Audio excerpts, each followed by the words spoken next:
All right, and welcome back to The Bench, episode 45, powered by Wowhead and Squishy. They are turning our add-ons off. What is going on?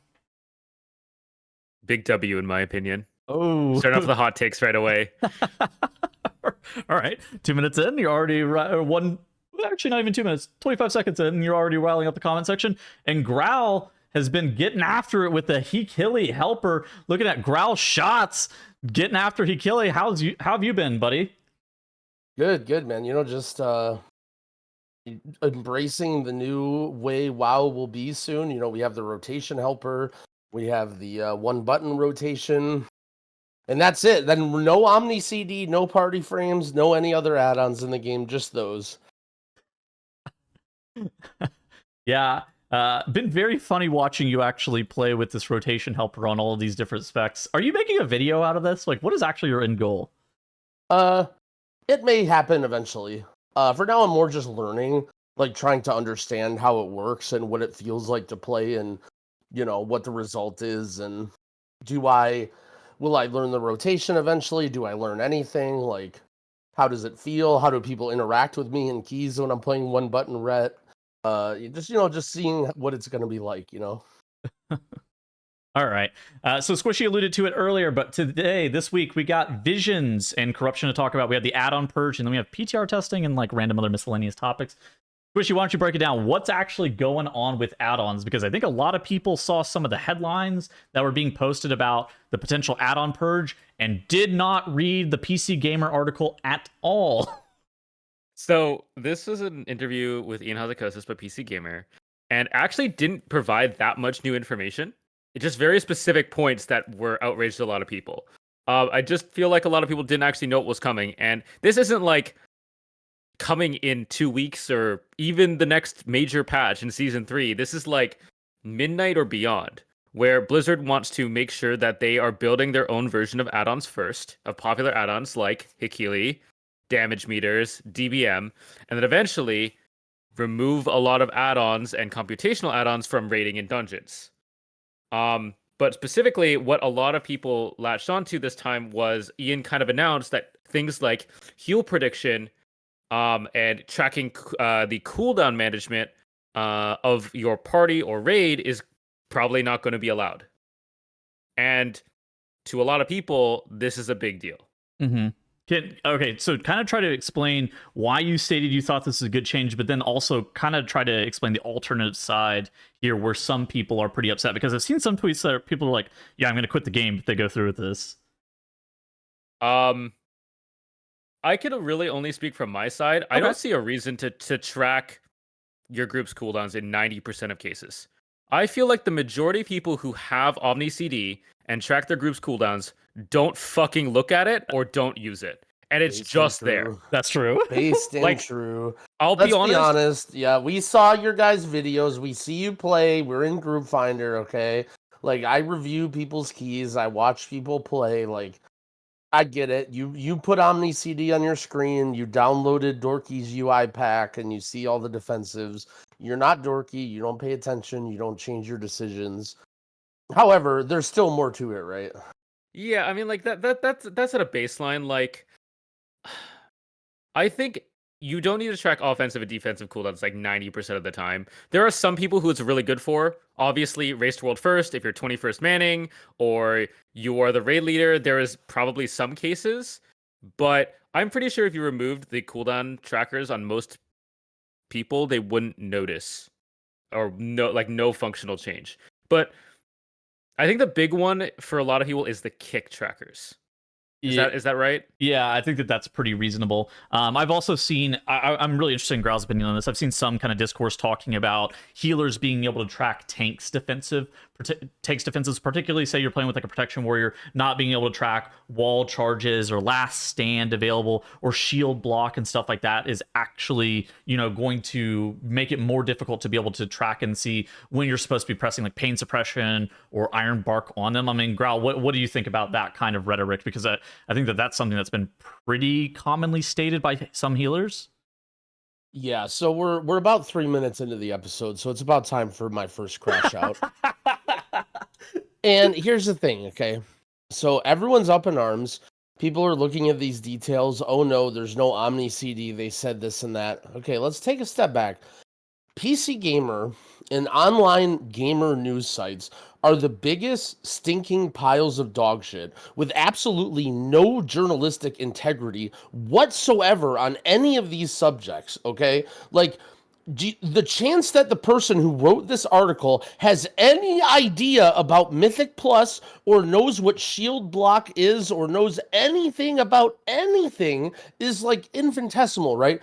It's some guy, maybe he's played World of Warcraft PvP one time or his friend plays and he's reciting this interview and why is there any important information coming out on PC Gamer with regards to the future of WoW when there's actual authority websites like Wowhead or an official Blizzard channel where they can do that, right? So to say that, oh, in this PC Gamer article, Ian says this, therefore Omni, we have no idea. When Squishy says that very little new information came out, he was being generous. There's nothing in this article other than just, this is a general proposed outline of the plan of the game, which is add-ons are creeping. They're way too powerful. It's way more fun to do these things yourself, do them in your head, and it's not as fun to play the game when you have perfect information and the add-ons are feeding you everything, and they want to ease out on the add-ons. And also he mentions that they do want to build out some things in the game because there are some things that add-ons do that are good, and then they're going to build those out, right? That's it. That's all there is in this article for people who are like, I'm never going to see my tank shield block ever again. And like, to me, when I read this, I feel like this was very, very PvP focused in terms of talking about diminishing returns. Like, when is the last time we've talked about diminishing returns in PvE and raid? To say the fact that diminishing returns is a headline important bullet point of this article, and then to say it's not about PvP, like, that's what it is. And so a big thing when it comes to kick tracking, anything that they reference about kick tracking, this is a big thing in PvP, because in PvP, when you're playing, like, you have a Weakauras and it tells you, oh, this person kicked and here's the cooldown and now it's safe to cast, and now, oh no, their kick is about to come up, now don't cast, right? And this is stuff that PvPers don't like. And so when they talk about kick tracking, when they talk about cooldown tracking, in my mind, this is so PvP focused, sort of talking to the PvP player base who just figured out what Weakauras are in Dragonflight, and they're sort of going through this and discovering this. And so it just isn't really relevant. And if you're someone who plays high level Mythic Plus, I wouldn't, if you're, you got to take it easy if you're up in arms of this article. If you're sitting here reading this and you're like, oh no, my favorite add-on is going away. Like, no, there's nothing specific or final in here. This is simply just a guideline of a direction of that they're trying to play the game. So to round back to answer your question, yeah, it is important to understand what the tank is doing, but the goal is that Blizzard will allow you to, if you install the game and then you load up and you go into a dungeon, you can see what your tank is doing without an add-on. Maybe you don't see every single icon and every single cooldown and that, but you should have a general idea. Like one tank that I've always loved healing is Brewmaster, because Stagger is such a straightforward mechanic, right? Yeah, it's sure. like, if it's got a light on it, and if it's green, they're not taking a lot of damage. They have a low dot. If it's yellow, it's medium, and if it's red, it's big. And you just look at the dot, you see the color, and you know what to do. And to me, like, something like that or something similar, knowing when your tank is powerful or not powerful, like, these are things that they're talking about. You may have the point that you don't have any faith in Blizzard whatsoever, and that they're not going to be able to do this, but for now, this is all they're saying, is that this is their goal. That was a long one. I was right. I mean, I've been reading this. I've been seeing this on Twitter of this nonsense that, like, oh, I read on PC Gamer that Ian said that they're banning Omni CD, and it's just like, what in the, like, that's what you took out of that article? I think the big thing first of all, PC Gamer has a lot of interviews. They're usually written by Heather Newman, and what happened? Am I about to get owned here? You might get schooled here. Hold on, this might be. And realistically, I tend to trust them as a source. They tend to get a lot of Blizzard interviews, and they're usually really informed. I think the one before this was in January, on the state of Mythic Plus, with a really, really nice clickbaity headline of World of Warcraft's competitive dungeon mode is struggling, but it talked about Mythic Plus. And I think this was an actual really good thing. So like, I don't want you to discredit PC Gamer because I do think they are reputable in terms of their World of Warcraft content. But that being said, there's also a really, really easy way to find out when your tank is using cooldowns, and that's to fucking talk with them. That's true. I know that's crazy. That's fucking crazy. Because this game, you do everything in your power to not talk or interact with your party mates at all. They might as well just fucking be NPCs for all you care. But just going like, I'm walling, that tells you everything that a Weakora would, and you're interacting with another human being. You're being social. That's crazy.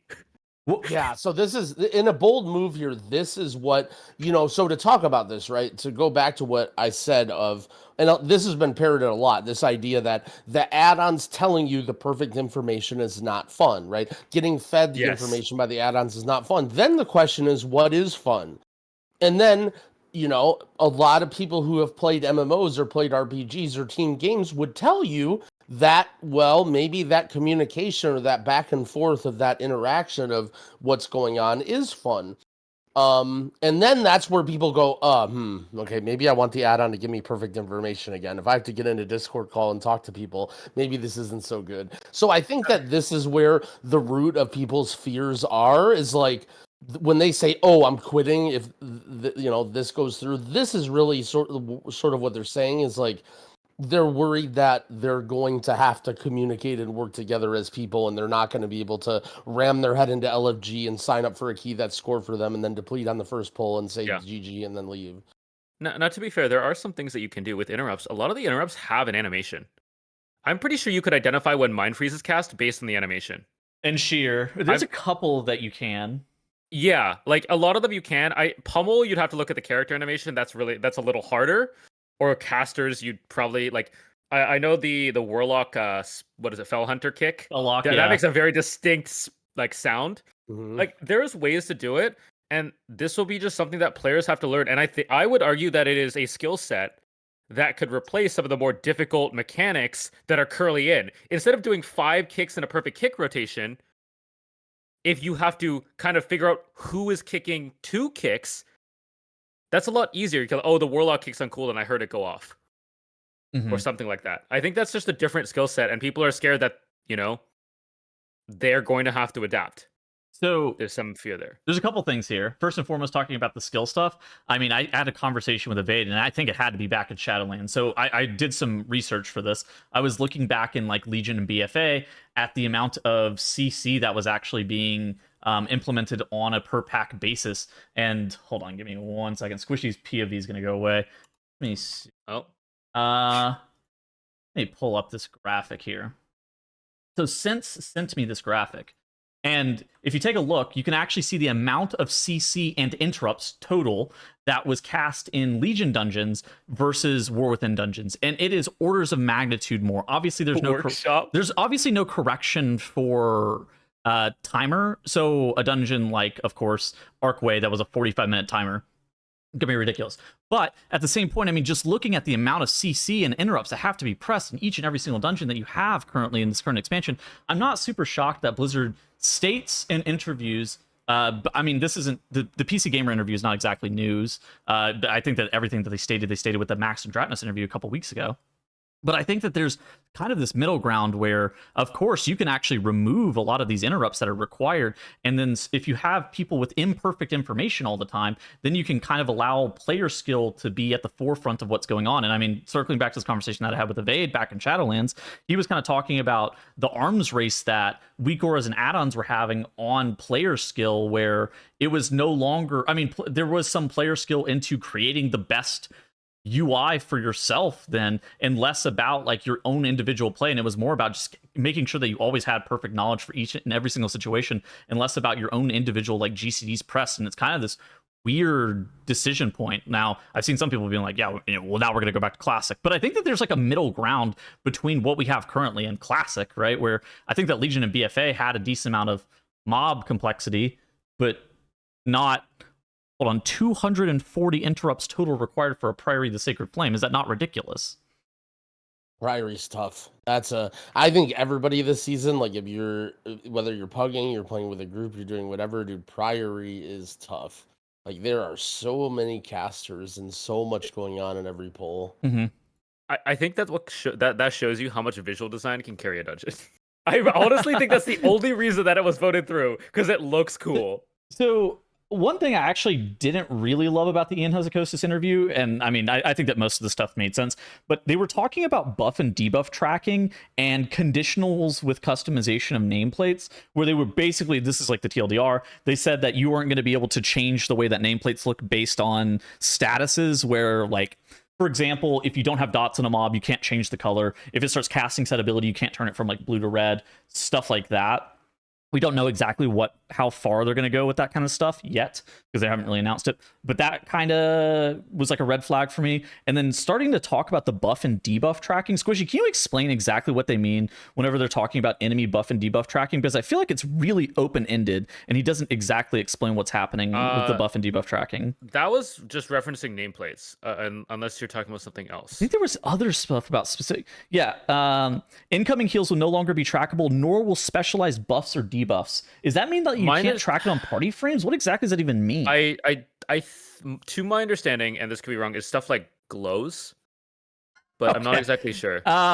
Okay, so glows are very different than, in my mind, it's like, I think that one of the things that they need to have is like a specialized whitelist and blacklist in game for party frames, where you can track specific spells or defensives or whatever that are pressed by people. That's what I think the party frames are lacking in the base game.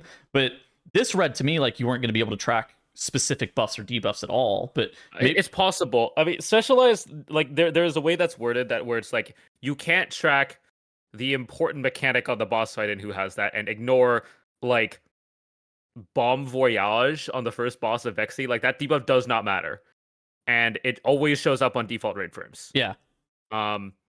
I don't know if that's what he means here. That probably needs more clarification, I think. It felt like it was ambiguous, and I was like, I could read this a bunch of different ways, and it's like the... Yeah, I think that's very much a wait and see type thing. Yeah. But I want to say, like, I think also that, like you said, imperfect information is way more fun than being perfect and basing everything off that. Now, that is the way I play. If I could get away in WoW without optimizing, I probably would. I play other MMOs where I don't feel, where I need to look up things and be optimal all the time. Destiny, Lost Ark, that kind of thing. Not at 100%. And that to me is fine. But some people play like they have to prove something. That's fine. But some of my best moments personally are when communication fails and you like have clips. Tell us, do you remember Mechatork? Shut up. Yes, I do remember Mechatork. And just somebody just completely breaking down and yelling colors for no reason and being like, what the fuck? Frustrating in the moment, hilarious 5 years later. But yeah. Like that's kind of what I mean. So we'll see what happens there. Well, but again, it's not coming for like probably at least a year. Maybe in Midnight if they somehow pull everything together, but somehow I doubt that. What did you guys think about them stating that they were going to take away a bunch of tools? I'm going to say a bunch. They were going to take away some of the tools that players had and then start adding a bunch of things into the base game. Like, because I think that that's actually something that a lot of players proved that they were very skeptical about this being well done, where players didn't kind of want their add-ons to be taken away, because whenever you look at things like the cooldown manager or the edit mode or like the continued improvements of the base UI, so a lot of players just don't have this trust towards Blizzard to be able to do it well. They really dropped the ball with the cooldown manager, and that was one that I think a lot of people were excited about, because I think that was their sort of headway into this adventure. Right now, I kind of sound like a dumbass, but this was their headway into saying, okay, well, we don't need, we're gonna put Weakauras UIs in the game because everyone uses these anyway, and it was terrible. Like it was like it didn't have the features that you needed in order to use it. It's not like Ian puts it very politely in this article, where he was like, it didn't quite meet player standards, or it didn't quite have the customization. It's literally unusable. That's how bad it was. And I mean, if you know anybody that uses the in-game cooldown tracker, and it's I mean, I guess they could use it, but it's missing very important things. You can't customize it in a way that you would expect you to, and you basically need to download an add-on in order to use it. So unfortunately, I think this is what's going to happen. There's going to be a pain period where Blizzard removes add-ons maybe too soon, or the add-on hooks or whatever is involved, and then the Blizzard stuff doesn't work to everyone. You sort of have this adjusting period of getting used to what Blizzard is giving you and the Blizzard stuff actually working properly. I wouldn't be surprised if we have a very miserable season or raid tier of this whole, like, okay, when they finally pull the ripcord, if you will, and then they put all this stuff in the game and getting it troubleshooted and bug fixed. So I just think that it's such an important direction for the game to go in, and it's so good for new players and people who have been playing the game for a long time that it has to go in this direction anyway. And so while I'm saying, oh, they sucked at this cooldown tracker, they're going to ruin a season, they might ruin a raid tier, blah, blah, blah. Like, it's just a pain period that has to happen given that the add-on creep, like, they've ruined plenty of bosses with weak auras and private auras and add-ons and stuff anyway, right? So this isn't anything new. I think like there's definitely some valid skepticism out there. Yeah. And it is on Blizzard to show that it was not warranted down the road, right? Like, if raid encounters are made easier, similar to the way that Mythic Plus was made easier this season, I think it will be an overwhelming success. Because let's be honest, they mentioned this. The swirly spam right now for casters sucks. Yeah. Just every fight has constant swirlies, constant moving. Like, it is so important. And getting rid of that will be great. Getting rid of the +3 extra mechanics because add-ons exist, great. And they can slow a lot of things down, and I hope that's the case. So let's talk about API calls for a little bit. In just in terms of like the development of Weakauras. I know this might go over players' heads a little bit, but some of the main criticisms that I've seen, I mean, I talked to Relo about this, and I talked to a different friend about it, is it seems like Blizzard is going to be looking to remove some of the core API calls that create add-on functionality, particularly things like unit spell cast success or like combat log events related stuff. Do you potentially see these breaking other add-ons that Blizzard didn't necessarily intend to break Squishy, or potentially even breaking like Weakauras whenever they start to look to block some of these problematic API calls that Ian's kind of talking about here? I mean, everything that would target is exactly what they're trying to break, right? Weakauras is probably one of the first things to go. That's the only way to get rid of their... like, the way I see it is they probably have a number of things, like, targeted things they want to remove. Number one, probably just directly being Weakauras and the ability to computationally solve mechanics. Okay. But in order to get rid of Weakauras, you probably also, need to get rid of other things as well. Like, in order to get rid of debuff tracking and nameplates, you need to remove stuff that, like, private auras, you get the debuff, you press a macro. Guess what the macro is used by? Weakauras. A weak aura. Yeah. So, like, fundamentally, everything leads back to weak auras, and the only way, I think, is to actually just axe weak auras. That seems to be the issue. Do you think they're going to actually pull the trigger on something like that? That would be crazy. Once they have their stuff set up, I think they will. But only after they have their stuff set up. I think a baseline version of Weakauras could still exist where, like, it's literally the private aura. Like, the way that private auras can be called right now is it just shows you the icon, right? Like, if you get this private aura, you can have a private aura frame where it just says this debuff exists and it doesn't know what to do with it. That's fine. And I think they might allow that still. Because that would still lead into just a show, but not do anything with it, right? Like, if you get original Fyrak intermission, Neltharion bomb. Neltharion bombs, like any of that, you had a nice, like, from the liquid pack or anything like that, it shows you a nice big private aura on your screen, like, hey, you have this, but it can't actually calculate anything off it. And I think they might allow that still. But everything else regarding inputs, there's been people like, oh, when I pop my cooldowns, I'll press a chat message macro that shows that will happen, and that will probably be gone too, if I'd imagine.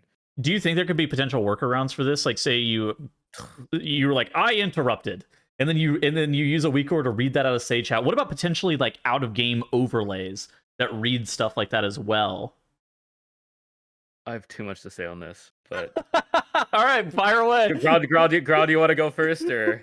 Well, one thing that I kind of thought was funny is like people were talking about Omni CD going away or whatever. It might be a little off topic, but like, can't you technically just make macros for all of your abilities then? So like, if the in-game API couldn't tell that you're using an ability or defensive, couldn't you just macro into every single ability a command that calls an add-on, and then it tells it, oh, I'm using Surge, I'm using Alter Time, I'm using this, and then technically you're still, you know. Yeah, That's kind of the question. I would be right? surprised. I wouldn't be surprised if they restricted add-ons from not being able to read chat messages.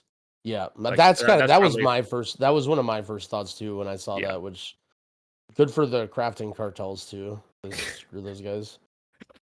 So it's really interesting. Growl, you played Lost Ark. I think I've asked this like 5 times on this podcast. Did you do Clown? Shoot, I think I might have quit right before Clown. Okay. Either way, so the last phase of this clown fight in Lost Ark is there's a bingo board.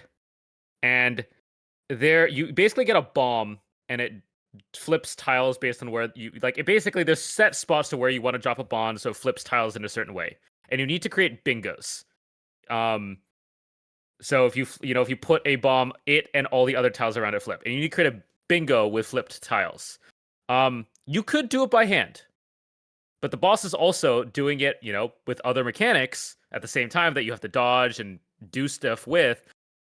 At every so often, like every 30 seconds or something, a bomb will go on a player and they have to drop it in the right spot to try to create a bingo. It is a very, very, very tough thing to do in the moment for a lot of people. Unless you are very, very good at, being spatially aware and how lines and geometry is going to work. Sure. So an out-of-game bingo calculator was created where you have it on your second monitor. You click where because there's 3 random tiles that are going to be flipped, and you click those 3 tiles, and then it tells you drop the bomb in A1, and you drop it in A1. Then you click A1, it says I dropped it here. Then you do that. Oh, you fucked up. You dropped it in B1. You click B1, it tells you the new best spot for it, and that's because, in my opinion, too much was going on in that encounter. If the harder things are, the more incentivized people are to create an out-of-game Weakaura or out-of-game app for it. But there are plenty of mechanics in that game where they are simple enough, or they give you enough time to figure stuff out, communicate with your team, and work stuff out, that it is way more trouble than it's worth to create the app. If something is not hard enough for Relo to create an out-of-game app for, it will not be made, and probably people will not make one themselves because they don't know how or don't care enough to. This I think tweet is exactly on it, that vein too. I was thinking that, like, when I try and think of these things, I always think of, okay, well, let's look at Liquid or Echo. Well, what would they do, right, if they remove this? And it's like, well, okay, you have these add-ons that tell you, like, voice tell you, oh, this mechanic here, okay, this, now dodge. And it's like, well, technically, if you remove bigwigs, for a lot of fights, you could literally have an audio file you have on your other monitor, and then you press play when the pull timer is at 5 seconds, and then it does the same thing that all of DBM would do, right? And it would literally, you could have overlays, right? It would pop up on your screen. You could have sound notifications. It might not know exactly like, oh, you're targeted by this, but it would tell you, right? It would be like, watch out for circle, or, if you have this, go here. And so, I mean, like, it's actually really tough in a PvE scenario for like trying to design really, really difficult bosses and not have there be some sort of workaround.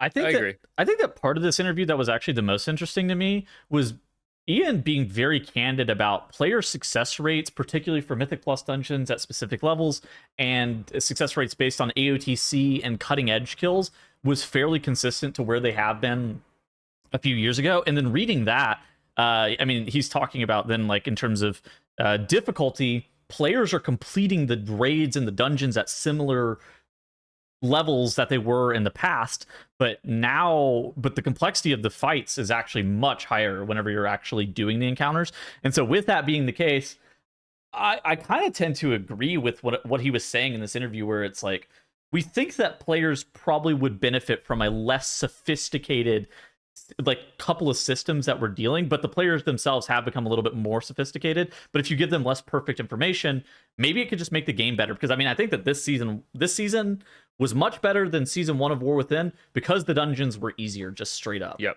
Like Thayan made a point on the GB tweet. It's like the perfect example of this is Smolderon orbs going from 4 to 3. Smolderon orbs were a private aura, and you needed to pop 4 of them in sequence. Because they're a private aura, everybody used a macro. But once they went down to 3, the how easy it is for 3 orbs to go in sequence is first, middle, last. But communicating 4, like basically, if somebody calls first immediately, then it's really easy. They also gives you more time. But trying to coordinate 4 people in a short amount of time was really, really difficult by hand. Because now you have to add in, like, some other kind of modifier. You can't just say, like, first, mid, last, or something like that. Yeah. Or you can just say, if somebody says last, you say first. You figured it out already. So they just need to make the mechanics actually reasonable for the average person and not the race to world first skills, because that is the important thing. If things are too hard, people are going to be cringe and make the thing out of game that you are trying to get rid of. So just save everybody the trouble and don't tune things to be optimal. Styx Bunk Junker is a great example of this too. Like, Styx, you would never in 100 years need a Weakora for if the recycle cast from the Scrap Masters was a longer cast, right? Like, there's just no world where you actually would ever need a Weakora if it didn't really matter if 2 people with the ball went into the same quadrant. But then you run into this issue where the Scrap Master cast is, what was it, like 12 seconds on launch? It's like 10 or something. It was really quick. Something ridiculous, right? Where you're just like, if you go to the wrong quadrant, you go to the same quadrant as somebody else, you're owned. Like, there's no recovery. Yeah. Like, there's no reason that Brew Twister Ovanax mechanic needed to exist in that form. Neltharion bombs were just like way too hard without a Weakora. Jailer circles, for some reason, you had 6 people who had to jump in a hole within 8 seconds, but they couldn't jump in the same hole as somebody else, and it had to be this very specific hole. And you're just like, what is going on here? Like, Styx would have been a completely different fight if there were like 3 of them, and you put a marker on each of them, and if you get the ball, you just call Skull, and you just go get Skull. Yeah. But like, instead you have something like Sprocket Mines, where that mechanic is just basically undoable without a Weakora, or very, very close to it. Yeah.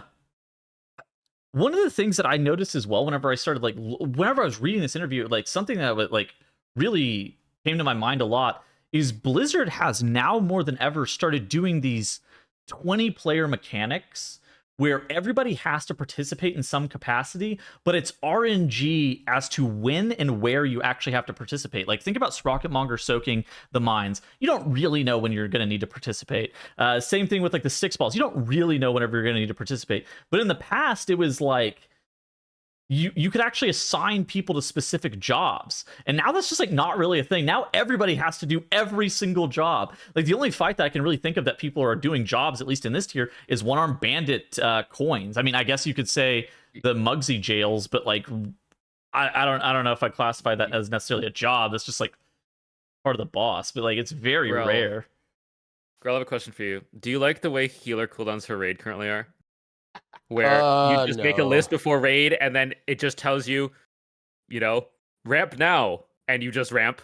Like, no, yeah, it's something where what's really funny is when I used to play in Humble, I had a talking to by my raid leader about how I often like to use my cooldowns in more creative moments as opposed to doing them during. And the thing is like, okay, I'm not a big pad idiot, right? Like, I'm genuinely trying to use them in good moments where I think like, oh, we're in trouble, or like really the culprit was, I think we're safe, so I'm gonna hold this and then use it a different time when we might, you know what I mean? Like, yeah, we don't need the spirit link. Like, I'm just gonna hold it and then I'll use it to save somebody later or whatever. Which you guys are laughing because like you're like, I do not want my healer to do that X, right? You're like, no. Right, my healer's got custom strats. Like, what's going on over here? But to be fair, like, the game has got like the way that raid damage happens and the way that raid mechanics, like, it has just gotten burstier and harder and harder. We're like, dude, if you're doing that, you're turbo trolling nowadays. Like, Yeah. was I trolling back then? Probably a little bit, but I feel like it was at least reasonable in some of the times I would did it. But now, like, the progression since BFA to now is that fights have gotten so bursty and so crazy damage because everyone has these timers and everyone has these cooldowns and everyone's smart and communicating and uses raid plan, and it's like, it's hard. It does really feel like an arms race, right? Where it's like, well, okay, Blizzard has to just slam all these crazy damage events at you back to back to back to get you, like Yep. they're literally like, think about, the like the hard soak on Gallywix, you know what I'm talking about? Where Yeah. it's like you get to the end and you kind of have to like turn around, and it's like you literally have to use like 4 raid cooldowns to get through that unless you're like doing everything giga perfectly. The last phase Yeah. heal absorb. The wall combo, the Yeah, the wombo, where you slam down like 4 things, right? And it's like, on one hand, yeah, maybe you could have done that perfectly, but it does really feel like it's almost like PvP in a way, right? Where they're just like taking your trading cooldowns because you just have to. Like, you literally Yeah. can't even live those moments without those cooldowns, and it's like, I don't know. It's not as interesting. It's not as fun. Part of what's fun about a healer is like, oh no, we're falling behind. The health bars are starting to get low. I'm a shaman. I'm in ascendance. Now my healing is replicating to everyone around me, and now the health bars are coming up, right? Like, you laugh because it's so stupid, because it's not even how people play the game anymore. Yeah. But like, in theory, that's the heart of what being a healer in a raid kind of should feel like. And it's like, having assigned cooldowns, and it just is so robotic now in Mythic, I feel like. It's exactly what you mentioned. It's the arms race, right? Like, because players have perfect healing cooldowns, the damage needs to go up, which means that players need to have even more perfect cooldowns, which means the damage needs to go up again. Dude, okay, I already hated that shit because that sounds boring as fuck, right? Like, just being told, all right, you're going to trank at 3:30, 6:30, 9:45. That is your trank timings. You're not changing it. There's no decision making. That's just when you're doing it. It's just like, is that fun? Not really. Like, why don't we just remove that on both sides and make it, you can do it whenever you want. And it really came to a head on Mugsy Prog, where for the first time in a very long time, we assigned every external to every mechanic, and because there's like, every mechanic just fucking hurts. There's the tank shot where they get the circle, that just one-shots you later on in the fight. You have the finger gun, which is the hardest hitting ability of the goddamn game. That is insane. That is an insane mechanic. It eats through a life cocoon and still kills you. There's the disintegrate beam before you got the damage buffs. That full channel would basically kill someone. Then there's the bullet spray or whatever, which is like not that bad, but like still kind of annoying. And it's just like, we had to assign every single external, like across the raid, like life cocoons, sacks, to make sure on every single one. And if one missed, they just died. And we had glows for them to make sure that they weren't missed. Glows and countdowns, and it's just like, can we stop, please? Dude. I put a link in the chat, Tiles. You should pull this up on screen. This is my Disc Priest logs for this tier. And now this is embarrassing, but this is just the truth, right?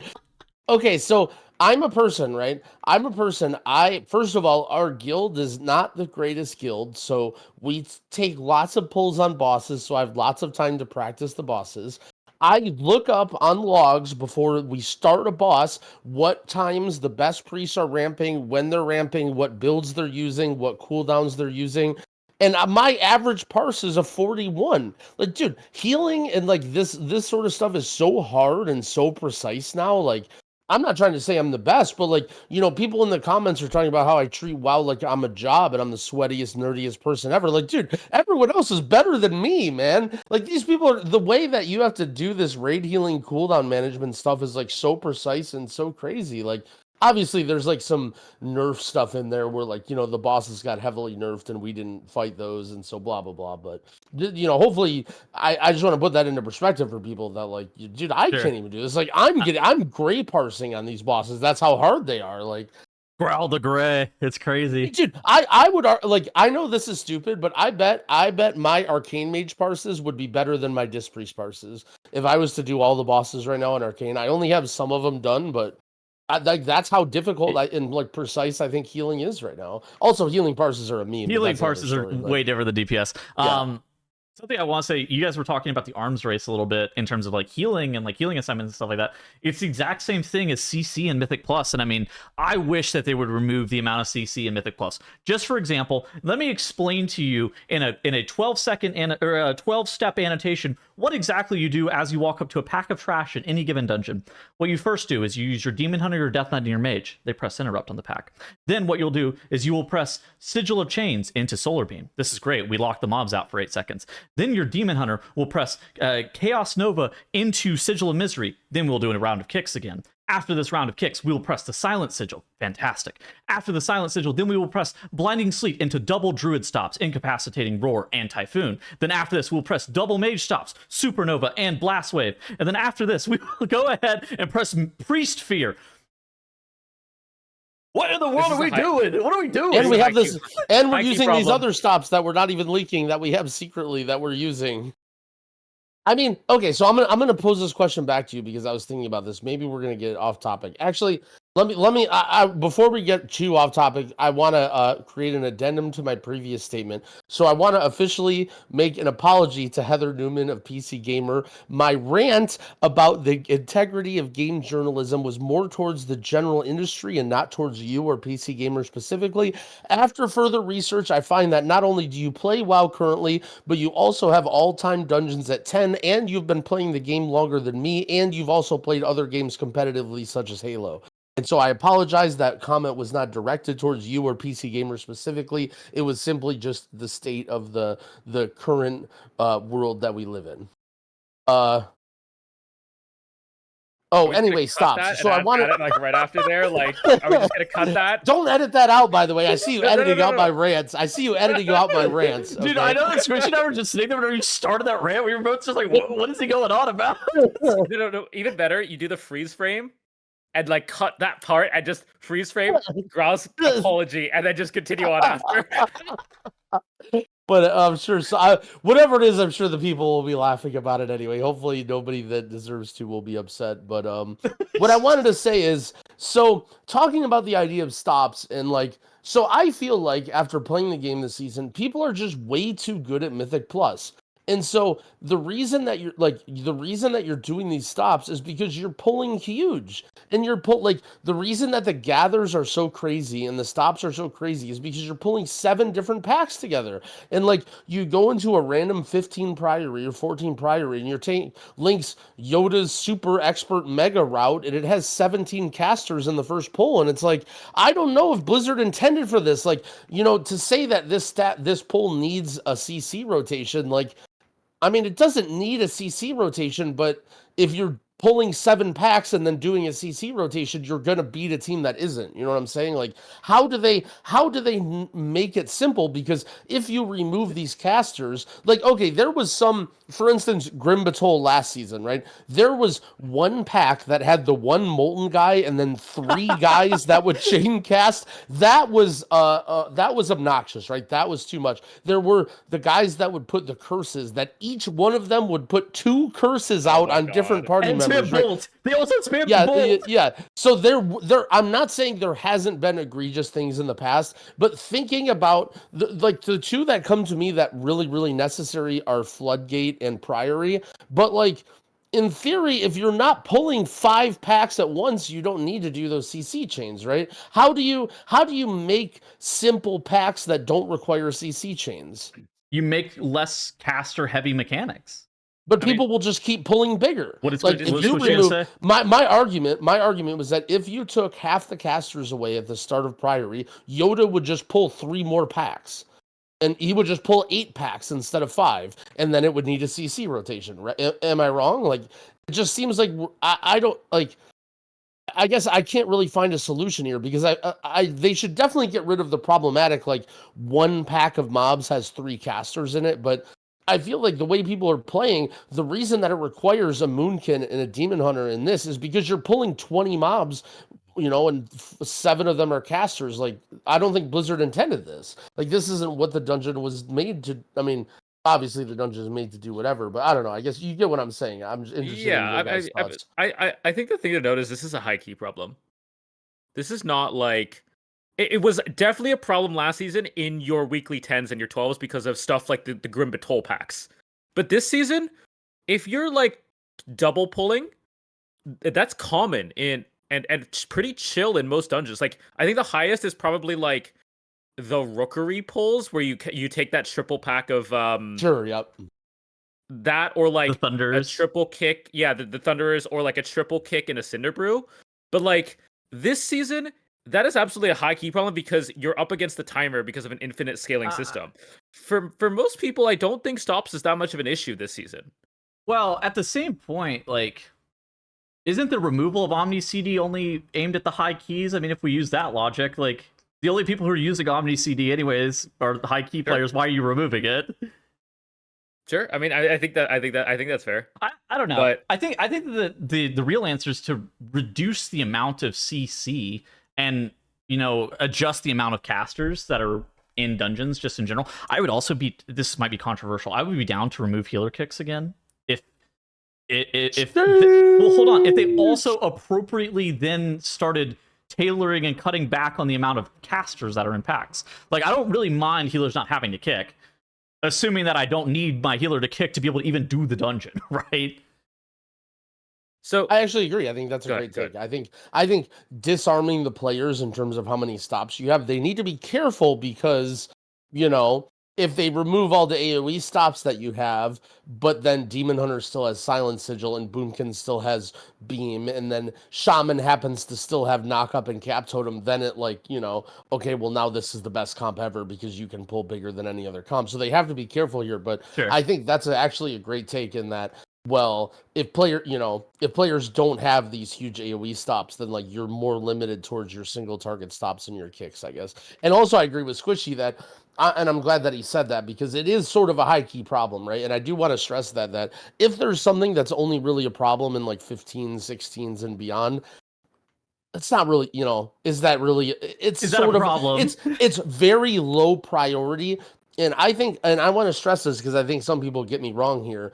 I never think that the game should be made worse for anybody if it's only a problem for 15s or beyond. You know, if this is only a problem for 15s and beyond, we got to deal with it, you know. And that's what Squishy sort of said is like, well, yeah, you know, when I do my weekly 10s and 12s, it doesn't matter. Like either we blow up the pack or we don't pull like that because we're not idiots. yeah. One thing that I want to ask then, Tettles, is what is, in your opinion, what is the point of AoE CCs in Mythic Plus? Or just CCs in general? I kind of wish CCs were similar to how, like, I wish defensives worked. Where I wish defensives, instead of trying to use them to prevent myself from getting one-shot Hunter to 0, instead I would be using them in a similar vein to how I would use it on, like, Kajin and Halls of Infusion, or maybe, like, Candle King from Darkflame Cleft this season, where I'm using it to just, like, mitigate damage, like, as often as I reasonably can. Like Agrimar back in Legion, where you would literally just press your bark on CD. And I wish like, CCs were like similar, where it's like, yeah, I press the CC so my tank takes less damage, not so I can stop 100 casts. Yeah, I think that is again the arms race of AoE CCs versus casters, especially in high keys. But like in a normal pack, like let's just take a bunch of like take no casters, take a bunch of melee mobs that just run at you like footmen or something, right? Like Growl said, you're just gonna pull as many footmen as possible. There's no point in AoE CCs for a lot of people unless your tank runs out of cooldowns right now. And at which point you probably like Chaos Nova and run away, but like that's not fun gameplay that they have committed to as well. They've said multiple times they don't want text kiting. So like realistically, the only reason AoE CCs exist in my mind right now is to deal with the number of casters or to deal with the affix, which is probably a different story. On screen here, I know some people aren't going to be able to see this, but I pulled up a VOD of JB and a Court of Stars from 7.3. So all the way back in Legion. I watched this through probably the first like 15 minutes of this dungeon. They really just don't press CCs or interrupts. Like there's just like not that many mobs to kick or CC in this entire dungeon. And I don't think that that's necessarily like a bad thing, that there's just fewer mobs to kick or CC in general, because then that means that there's like this barrier to entry in terms of coordination required. It's just a lot lower coordination check, which then means that whenever you remove tools like Omni CD or you no longer have perfect information, like it doesn't really matter. I mean, like in this pool, like this is the first CC that they're pressing in the entire dungeon is Sigil of Silence 3 minutes into the key. Like that, and now we're pressing Solar Beam on top of it a little bit later, but that's totally fine. You're not like chain stunning this pull. Well, I think the unfortunate thing is, I mean, it's one thing to say everyone sucked at Mythic Plus back then. Like, I think maybe that's toxic, but I think that's a given, right? Like the game, everyone has gotten much better. Look at game Workshop over this season though. I mean, there's only 69 interrupts that you press in the entire dungeon. Like, Yeah. Well, think of just ultimately, it's they have to stop you, right? Like, okay, imagine there's Dorky's team, at least from a high key perspective. Okay, I'm not talking about 12s. From a high key perspective, if there's Dorky's team and then there's Now's team, there's Echo and Gingy and stuff, right? If Dorky pulls 3 packs, but technically he could just keep going forward, right? Like he doesn't need to see. There's like there's basically like, so here's the list of things that like stops you, right? So number 1 is the CCs, right? Like you don't have enough CCs to stop all these casters, right? Another one that was a problem in Dragonflight or earlier, right, was tank damage. And that's traditionally been like the normal MMO. What stops you, right, is your and to me that one feels the most natural because your tank is also the driver, right? He's the guy in charge of where you go. So if he's the one hurting when he's stepping on the gas, then he's like, maybe I should stop here. And it creates a more natural learning experience for the tank of the more I pull, the more it hurts. Maybe I shouldn't pull that. And it's kind of like up to him, right? What he wants to pull. However, everyone was pissed, right? Everyone was like, oh, tanking, blah, blah, blah, blah, blah. Where I was kind of like, I wasn't, tanking was really, really hard. Like there was way too many tank busters, right? Alternatively, there's just a wall, right? So that's what, in my opinion, Workshop has is a wall, right? Workshop has wall after wall after wall. First pull, you can literally, you pull the whole room, right? You can't pull any more mobs into that pull. Then there's a wall. Then there's the first boss. Then there's a wall. Then there's, the gunks or whatever, right? And you could argue that that's either AoE damage that stops you or the casts, right? And then there's like Cujo and the dogs, and it's like actually Workshop is like really, really creative with how they keep stopping you, right? There's walls, then there's like the AoE damage from the drills, then there's the dispels from the dogs, then there's a wall, right? Then there's like the RP gauntlet. But it kind of feels boring and like shit, right? Like a lot of people don't like Workshop. Like, I'm not trying to say it's a fun dungeon. From a game design perspective, you can look at it and say, wow, they're so creative. There's all these different outlets of ways they're stopping you. And it's like, but really, it's just a very tough problem, I guess is my point. Yeah. It's like, from a game design point of view, if they don't stop you, well, eventually Dorky is going to pull the whole dungeon. And you might, like, unfortunately, maybe the answer is let Dorky pull the whole dungeon. Like, that might be like, I feel like some of the best dungeons or more fun dungeons have been where you spawn in, you pull everything up until the first boss, you kill it, you do the first boss, you pull everything up until the second boss, right? Like, for instance, Oldemon, the layout, everything about that dungeon was really, really shit, right? But the cadence, right? But you were ready for me to say how great the dungeon where was. is he going with this? Yeah. But the how do you say, the pacing of the dungeon did actually feel kind of good, right? It was like run it down all the way, pull 5 packs, nuke it all, then boss. Okay. Run it down all the way, kill the packs, boss, right? That part of the dungeon was cool. And it's like maybe every dungeon does have to go in that direction where, like, if you're a try-hard team, then you can literally pull everything in the dungeon. And then for anybody else, if you're working up from +2 to plus whatever, you can decide how big you want to pull, right? The freehold juice. That it creates a little bit of a weird scenario at high keys or whatever, but it's just a tough problem to solve. Is my point, is that we were talking about the tank problem, and it's like, well, you either have the tank problem or you have the caster problem of there's too many stops, or you have the wall problem of this dungeon is dog shit, right? Like, you think about it, you look at Workshop and you're like, wow, Workshop is great. Like, it has no really heavy hitting tank mobs. It doesn't have a lot of casts, right? But ask everyone what they think about Workshop and they're like, this dungeon's boring. This dungeon sucks, right? It's because there's a bunch of walls. There's a bunch of artificial things. You have to hide behind a box in Cujo, and it's like, they have to stop you at some point or you're going to keep going forward. It's really interesting you say that because, like, it's what players want is like something that is exciting and optimal. And as you kind of just said, that isn't exactly doable. You're either going to get something that is boring and optimal in my mind, or exciting and non-optimal. That's how I put it in my mind. Because in order to be optimal, you're going to need to go big, as you said. You're going to need to pull everything.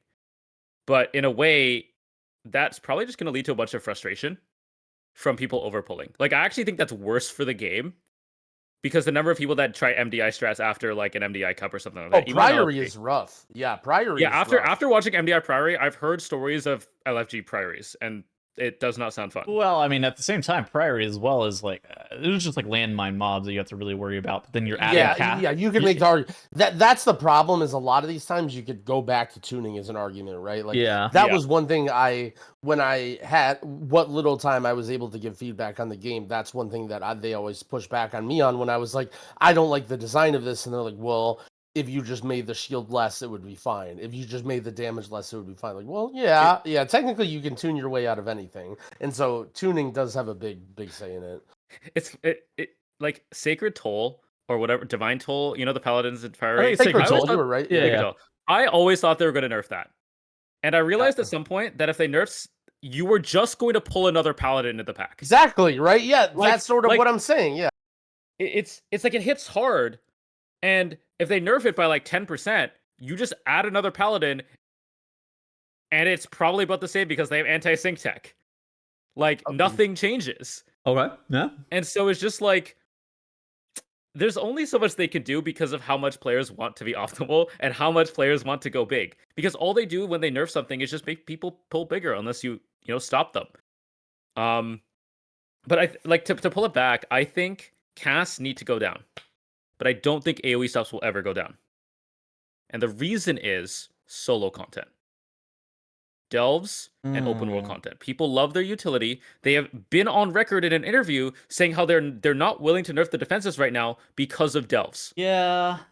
Fair. I don't like that answer, but I get it. Yeah, I hate the way that Squishy says things that are right that disagree with the way I mean, that dude, I he's think. right. Yeah. I'm just like, fuck, I hate that answer. I've always hated that answer because like it's true, but we all know how defensives are playing our game, are being affecting our game right now, and we wish it wasn't. And hopefully down the line that changes, but like we'll see what happens. Because I mean, I was talking with Dratnos about this, and I think horrific visions are infinitely better than delves. If delves were just horrific visions, where I'm not getting beat down by white swings on every single pack, I would be having so much more fun with delves than I currently am. And I don't mind delves. I think I got my 250 delves achievement of like opening keys or something. But horrific visions are just so much more fun. I can mass pull to my heart's extent in horrific visions, and that is a blast.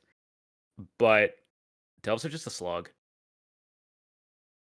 I kind of liked one thing I liked about horrific visions too is, to me, the difficulty, like what you choose, feels better.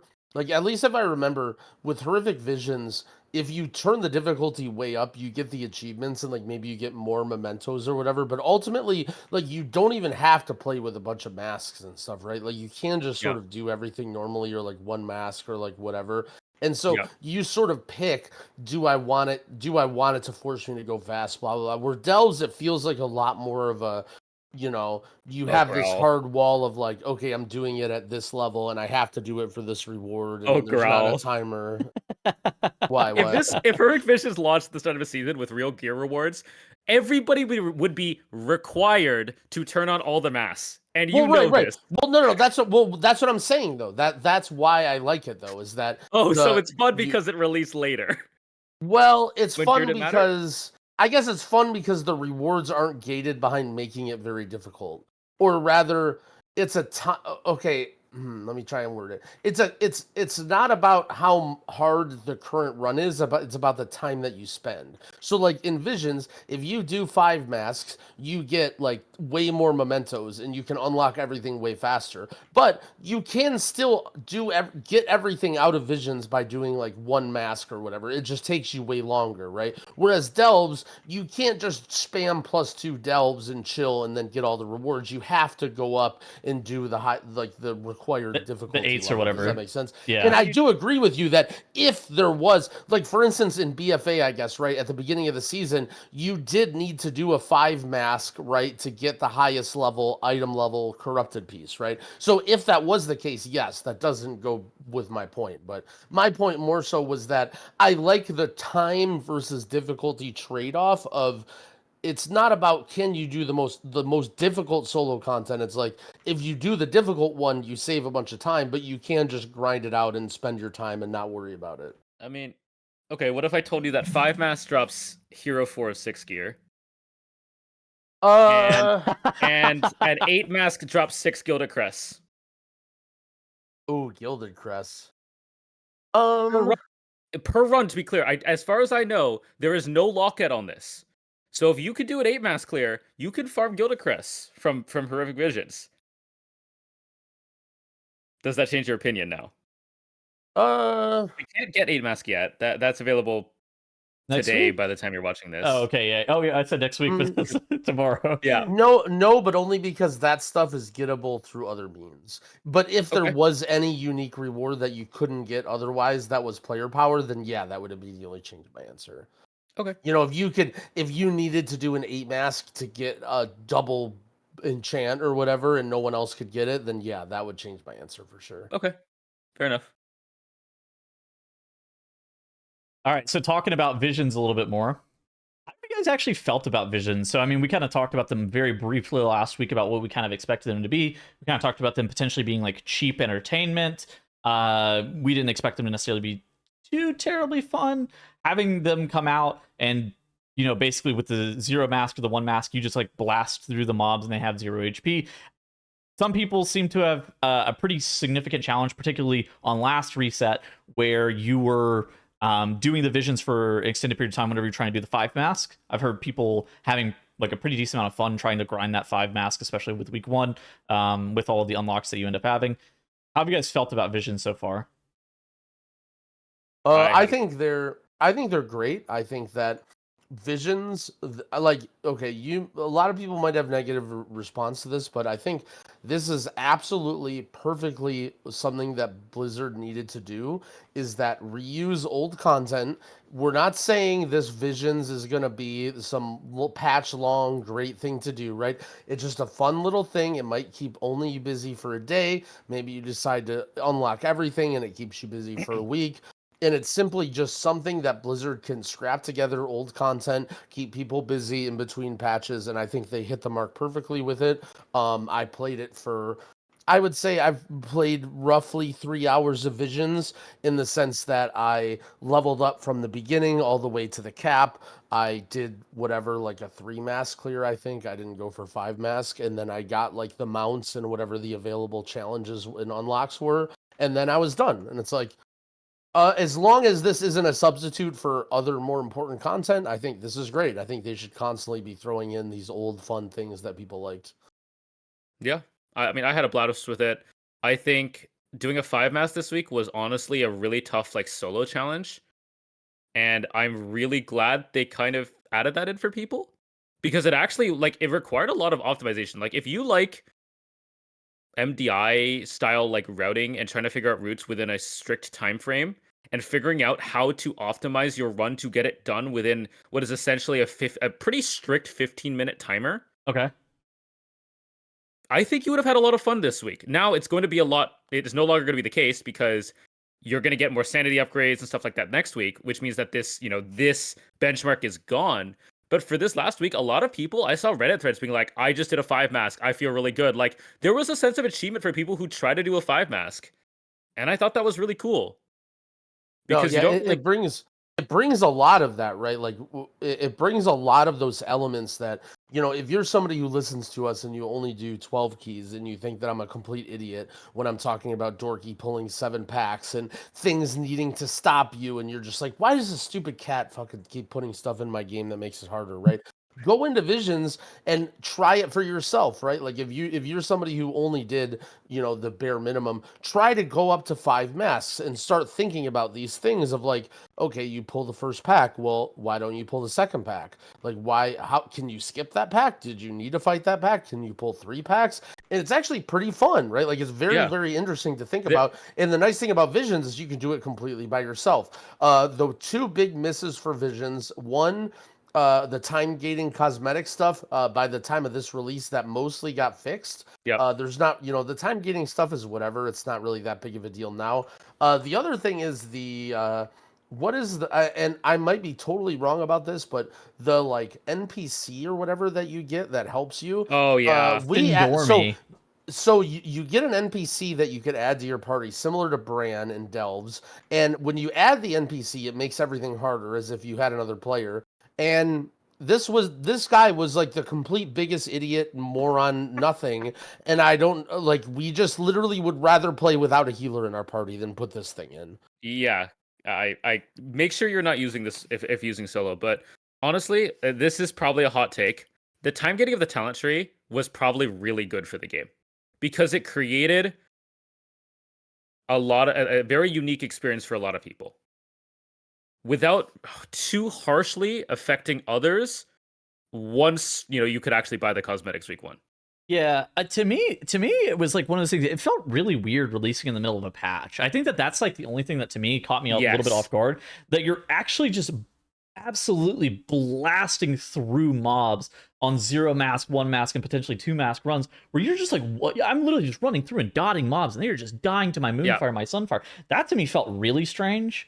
Like I think that's why visions were so cool whenever they first launched back in BFA, is because you kind of had this natural progression of gear, and you progress the tree at the exact same time, where you were getting corruption resistance as well, and like that it felt more natural, more periodic rather, as opposed to that is true.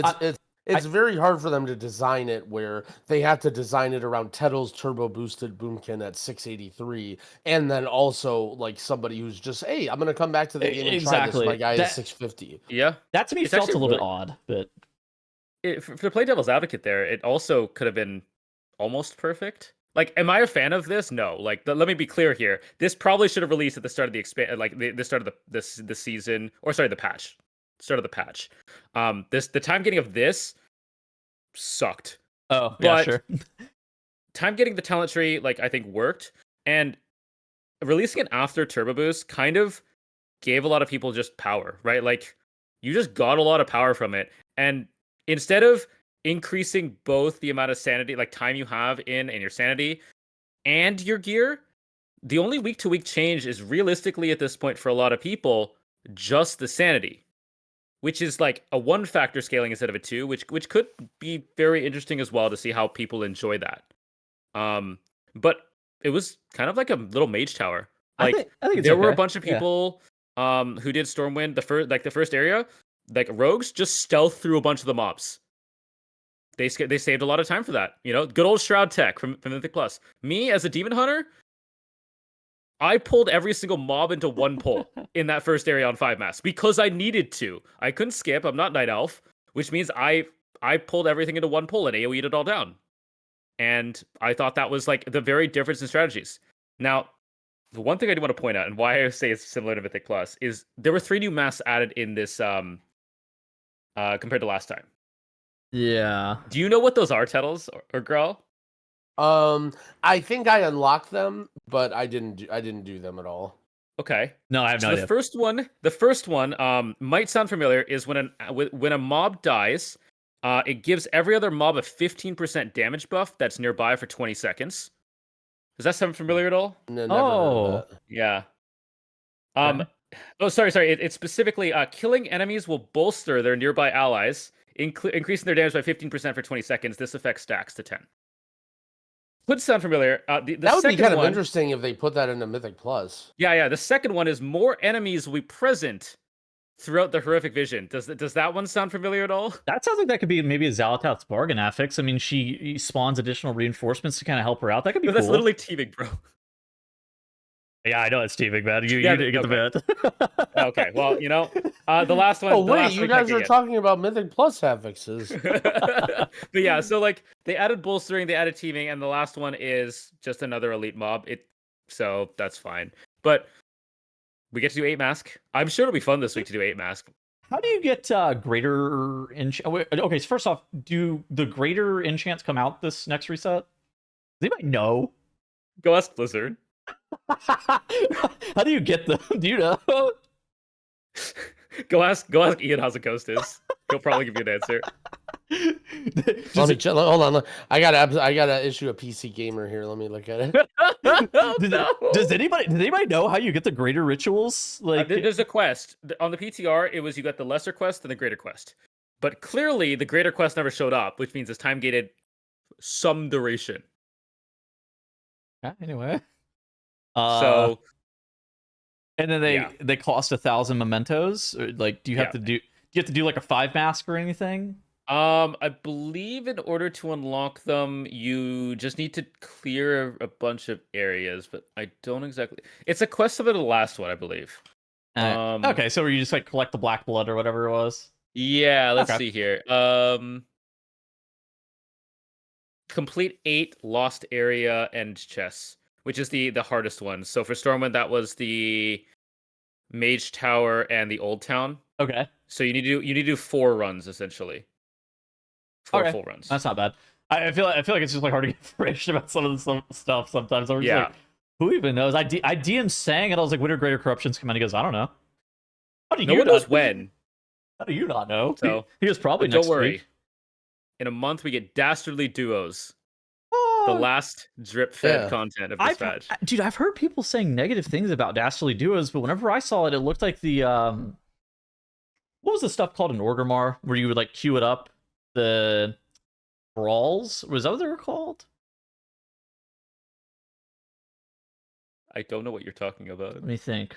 I don't matter. I've heard people speaking negatively on Dastardly Duos though, which kind of makes me sad. Those things looked cool when I was looking at them on the PTR. Yeah, again, I think all of us are for Blizzard experimenting and trying stuff and just throwing content and ideas. And as long as it isn't very negatively impacting the pace of the the real juice, the dungeons and the raids and stuff.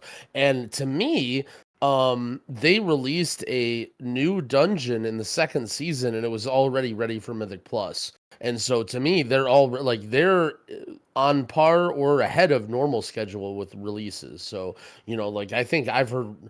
When I say I've heard rumors, these are not real rumors. This is just me making shit up. But, we might even get another dungeon, right? We have 2 more seasons in the expansion. It's possible we get another dungeon since normally we get a mega dungeon in the expansion. Do we have 2 more seasons in this expansion? Is this... I mean, I guess maybe not. Well, I guess they might. I was assuming they're going to do another, end of expansion season, but maybe they don't. Richie, do you know anything about the seasons? I don't think they said. I mean, it wasn't on the roadmap. Let me be clear that if anyone here knew anything, we wouldn't be able to say it anyway. So we're all just talking. Well, that's why I asked him, because if he knows something, then he won't be able to say it. But if it seems like he doesn't know anything. It's just like, okay. I mean, it wasn't on the roadmap as far as I know, as I remember. If I look that up real quick, roadmap 2025. Wow.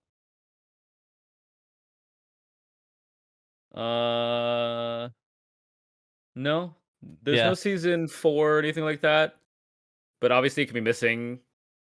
They've done crazier stuff.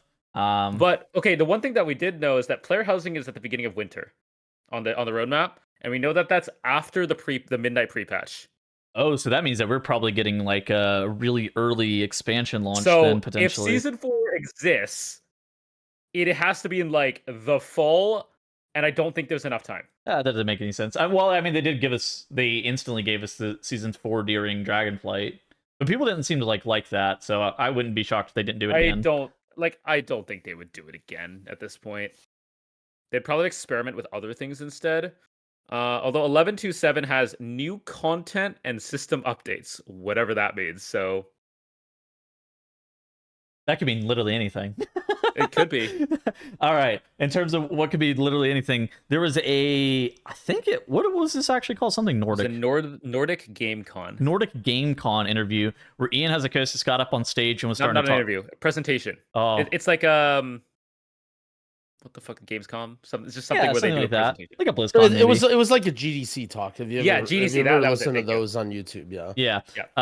Most of the stuff, I don't know, he talked about Classic a lot. I don't really pay attention to any of that stuff. But something that he actually did talk about at length, and I think is kind of interesting, is he talked about player balance, or perception of player balance relative to the reality of player balance. And he kind of talked about how if you look back in Dragon Soul, the game hella imbalanced. Like, 25% delta between the top and the bottom. I mean, you took a look at this screenshot where Frost Mage is all the way down here at the bottom doing 40k DPS, and for some reason Demonology Warlock's doing 65k. Like, what's actually going on in Dragon Soul? I don't know. Apparently nothing. No balancing. And then they showed a graph of what it looks like today, and the balance is within, I don't know, 10%, like we kind of talk about in Raid being fairly common. And then he's like, yeah, and so we've actually spent all this time balancing the game. And do players say that we do a good job balancing the game? No, no, they don't. No, yo. It's just like, whenever I saw this, I just laughed so hard because it's so true. Players are always going to complain about balancing in the game. And as well, something that's more true now than it was back then is players take the game a lot more serious as well. And so I think that to the average player, balance matters a lot more back as compared to, I don't even know when Dragon Soul was, 2012 maybe, 2013. So class balance matters a lot more in 2025 than it did back all the way in 2012. So it's kind of funny to see him just kind of talk about that and be so candidly being like, yeah, we're trying to balance the game as well as we can. You know, players are always going to complain. Yeah, I really, really appreciated this because this is something that I've kind of always said is there's basically two different things. There's the balance and then there's the perception of what your class is, right? Like balance versus perception, that's the whole talk. And a lot of people, I think they want perception, but they ask for balance. And so, unfortunately, you know, like there's this idea that I constantly hear this over and over and over again of, oh, Blizzard needs to constantly nerf the underperforming specs by X amount, very frequently. Wait, well, hold on. You said nerf the underperforming specs. Buff the underperforming specs by X amount. They need to make if your class isn't at the top or like, you know, even in the middle, you're not being brought to like world first or high keys. Your class should get buffed until it's equal. Right. But the problem is there's two different variables is like there's number one, there's this perception of there's always going to be a meta, right? People are always going to copy each other. They're always going to look at the top, and there's never really going to be true balance. Like when he showed this graph of, oh, this is what balance looks like now, it's pretty damn close, right? Like considering how big skill edge plays a factor in how much damage you're doing or healing or whatever, like you can so easily overcome how bad your class is by playing better until you get to the point where, like, you know, if you're doing, you know, if you're playing against the top players, okay, you're maybe not going to compete with them, right? But if you're in 99.9% of territory when you're playing against normal people, you can overcome this issue of balance by just playing better, right? If you want to. If Augmentation Evoker or Frost Mage or whatever really is what you want to play, you can play it and you can be viable, right? This word viable comes up so often. However, that doesn't matter, right? Because there's, you know, really what they want is to get invited. They want to be perceived as a valuable member of their guild. They want to be perceived as someone that they should invite to a group in Mythic Plus. And it's never going to be this world where everything's equal. Like because that's just how people think. And then also there's the second variable, and Ian mentioned this in the talk too, of the best players always gravitate towards the spec that's the best. And so therefore, whatever spec is the best is going to have fleshed out builds, strategies, really good tryhard people playing it. Whereas the worst specs are going to have people who are more playing for fun, you know, oh, whatever, you know, I don't care as much. And so therefore, those specs are always going to look better than, you know, the bottom specs, even if the difference isn't that big. In this example, Squishy linked it if you want to bring it up, of this graph between Unholy versus Frost. Basically, they released DK, Unholy was better than Frost, and everyone said, hey, buff Frost. Frost is really cool. So they buffed Frost up to the level that Unholy was. But the problem is, as soon as they did that, all the good players went to play Frost, and now Frost looks like it's better than Unholy, but Unholy never changed. And you see the graph. This is like the Warcraft logs graph, essentially. And you see that Unholy is getting slowly better as people get better and better and maybe better gear. And then as soon as everyone switches to Frost, it drops off a cliff and it gets worse than it's ever been because all the good players are going to Frost. And it's like there's these two, you know, this perception of what's good and what's meta, and also the best players playing these specs. It's going to make it always look like something is OP or something is imbalance or something is meta. So no matter what the balance is, there's always going to be a meta. There's always going to be classes that feel OP, and there's nothing you can do about it, right? Basically. maybe there's some in a game like WoW, right, where you mentioned everyone's such a tryhard, people are running sims, you care a lot about your performance. There's never a world where this isn't going to happen. Maybe in a more casual game where people don't care as much, this might not matter. But in a game like WoW, where the most important thing is getting that extra 0.1% of thing because you change your ring enchant from verse to mastery because the sim said this and this, it's like this is always going to happen, and you really have to sort of get this in your head that like, well, and this is why my rant about Disc Priest happened was we're entering a territory now where people want the meta to shift mid-patch, right? They've always upheld this idea that we want the meta to always, if you decide, hey, Disc Priest looks fun and good this patch and I want to play it, they don't want to make it so now this class is not favorable and now people don't want to invite it, right? You sort of have this information when you invest in your class. And so this is sort of what I was saying is this is a dangerous territory now of the only way we can balance the game more is to shift balance mid-patch, is to say, okay, now your class was favorable for the first 2 weeks and now it's not. Now no one wants to invite you to keys anymore. And it's like, this is the direction that they're heading. I will say compliments to Blizzard. I feel like they actually nailed the Disc Priest tuning and they got it to a point where they didn't overthrow Disc, but they did bring them closer in line to the other healers. So I didn't have faith that they did that, but I do want to say that, the Disc Priest tuning ended up being very good. And I will say that I was quote unquote wrong about it, but at the same time, they just as easily could have messed up one number. Yeah, exactly. Right. It's like this is what people want. If you're a Ret Paladin and everyone's inviting DK and you can't get invited, you say, fuck DK, I want to be better than DK. So now I'm invited and DK is not invited. And it's like, I guess the theme of my rants in this episode is like, man, it's tough for Blizzard. Like, what do they do in a lot of these situations, right? As much as I want to talk shit and flame or whatever, it's like, there's not like, what do you want at the end of the day as a player? You really have to think about like what they can actually give you and what you want as a player for them to do. Yeah. I mean, honestly, if you have the time, watch this talk.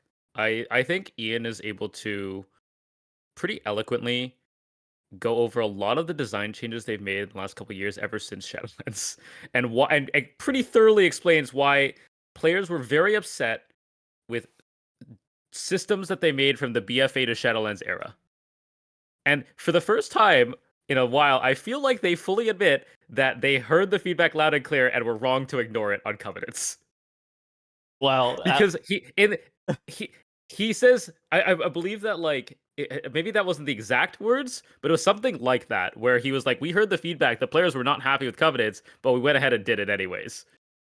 And he talks about what the lessons they learned from that. He talks about Desire Pass, which are amazing content, and so much more. And honestly, what he brings up the why factions can't be played and why they're taking the slow method of opening the faction barrier and other things, I'm sure due to stuff like one-way ratchets, things that cannot be changed the way they went back, which is probably why the Dinars were the way they were. Makes sense. Yeah, I mean, if you release the Dinars in the way that they were, right, like in the way that players wanted them to be, you can't go back. Yeah, I mean, we've talked about this before, where it's like Blizzard's in a no-win situation if they want to go back. I think it's so interesting that World of Warcraft, and I think that to me, this is maybe this is part of the community that I've always been a part of, so it's like the people that I see the most, but it's so fascinating that players don't care about numbers most of the time. They care about their emotions and feelings on things more than they care about whenever they're looking at the numbers on some of the stuff. And it's so fascinating. And then they just get super loud. And then Blizzard is like, you know what? We'll cave. It's a very interesting talk, though. I genuinely like these sorts of things. I'm guessing Squishy has listened to a few GDC talks in his day as well. Of just it's interesting to think about the other side of it. And I think if I am guilty of like ranting or defending some stupid points sometimes, and it's mainly because of this, right? It's because I try and think that like, well, at the end of the day, yeah, my shareholders and my retention numbers, but there is a person on the other side of the coin here that's trying to make a game that's fun for other people. And it's interesting to think about their perspective. Although they do have some things that are, you couldn't talk around and maybe not necessarily agree with all of his points. He talks about world quests in here is kind of an interesting one. And, yeah. It's kind of... Yeah, and it's kind of interesting to think about too, because the idea of horrific visions, man, did the game feel alive on Tuesday and Wednesday when everybody had to do horrific visions, right? Because everybody was logged in, everybody had this 2 hours of sort of chores they had to do to get their enchant. Your friends list really, really felt alive on Tuesday and Wednesday of this patch because everyone was doing vision. And it kind of harkens back to a time of, when Blizzard made you log in. I know people don't want to hear it, but having reasons to log into the game so that eventually, maybe your friends log in too. Because, like, how many times have you done this where you log in, you're like, I kind of want to play WoW right now, but it's like, I don't really want to pug. I don't have a good key. See who's on, walk around Dornagal, like, Okay, so eh. I mean, you talk about the retention and the players coming back, and your friends list feeling alive. We finally, I mean, we talked about this last week about There's runs, the graph. Yeah, the we weekly talked about runs. this. I brought it back. I remembered to bring it back, and I mean, look at this, dude. Yep. We had just as many players as were playing in week 5 of the season. The greatest week of Mythic Plus there's ever been. Yeah, I mean, it kind of makes me wonder if Blizzard's going to come back with the turbo boost most seasons to kind of just like recapture the Blizzard. The players just be like, "Yep, I'm jumping back in." I wouldn't be opposed, honestly. Like, even if it was short, it was fun. And honestly, the only time we see a spike like this is in previous season is when it's push week. So, and I don't even think it was that big of a spike. Do you worry, Squishy, that they need to be careful about feeling like you're soft resetting the dungeon, like the season in the middle of the seasons, though, by giving player too much power? That's a high key problem. Yeah, high key problem. Okay. I'm glad you said that. I'm down with that. Answer. Is it total bullshit for integrity of the game? Absolutely. Yes. Does it feel so bad as somebody who you have a team or you try these strats or you do these things? Like, yeah, absolutely. But and again, I said this at the beginning of the pod, and I can voice my concern and say that it's not what I enjoy, but from a casual perspective, man, did the Turbo Boost patch own, right? Oh, yeah. I'm doing higher keys. My friends are on. Like, I'm getting gear upgrades. Like, yeah, absolutely. This is the nice thing about it is it feels better than like doing. I had this talk with somebody the other day about like the quality of content that they're forcing you to do. And at the end of the day, did they force everybody to log in and spam a bunch of dungeons and or raid fights to get crests? Kind of, yeah, right. But at the same time, like, that's a lot better than forcing you to do the Covenant campaign or forcing you to do islands, right? So I think at the end of the day, they need to find this balance of forcing people to log in, but at the same time, not giving people, like, making them feel like they're not wasting their time. It's interesting. So one thing that I did the last 2 days was, have you guys done the Dark Fuse rep grind or whatever for the trench coat? Dude, absolutely not. Maybe, I'm not doing it. I know Tettles didn't. Maybe Squishy did, but basically you just farm open world mobs in like a party for 10 hours and you max out to Exalted and you get some mogs and a mount and stuff. And I just did it randomly, mainly because somebody said I would never do it, and I actually like grinds, and so I did it.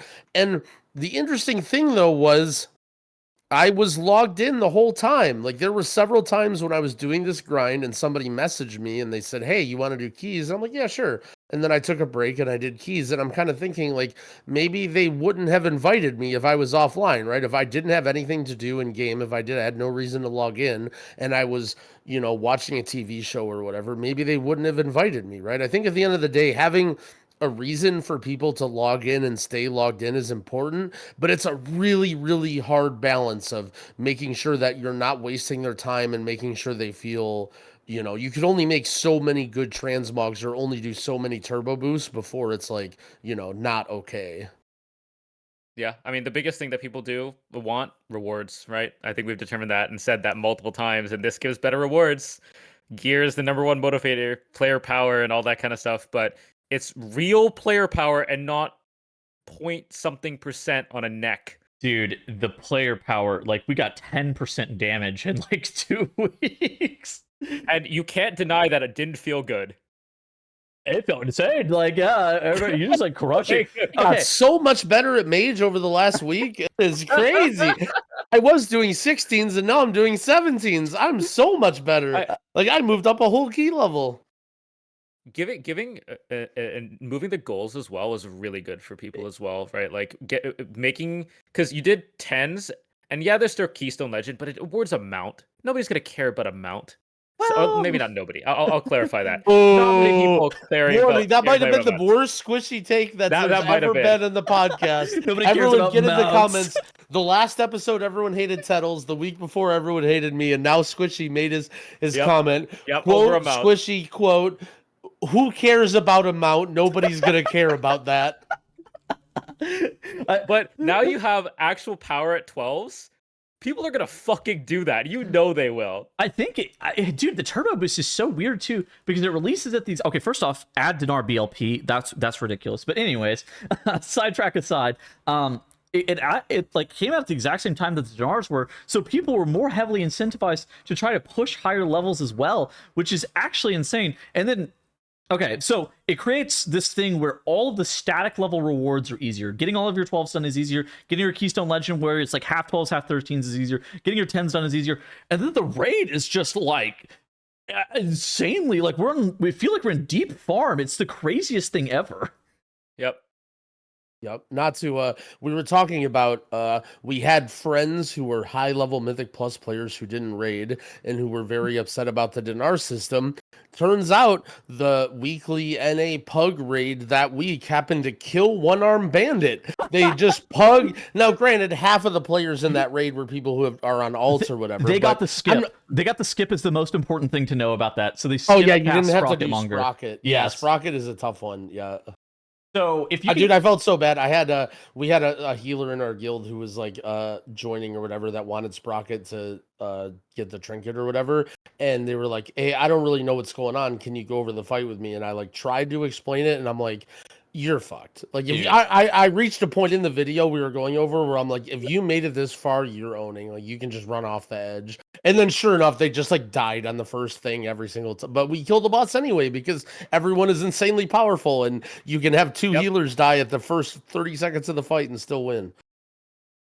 The power boost is pretty massive, and honestly, I don't think it's necessarily bad in a way. Like I think one of the people that I know tells you are this person, and I'm somewhat of this person. We're just like farm just isn't fun. I hate and farm. so like just going deep farm and getting it guaranteed, 2-hour reclear for Mythic Raid just to get loot and like any sales and anything like that. Like I think that's fine. And for guilds that are still progressing, it just helps them bang out the rest of the season. I think it, while there's not like moving the goalposts like there is on Mythic Plus, helping people just get their chores, I'm going to use that word, done faster for raid, probably a good side effect. There's a reason it's called farm. Yeah. 2-hour reclear. That's exactly what happened in our guild.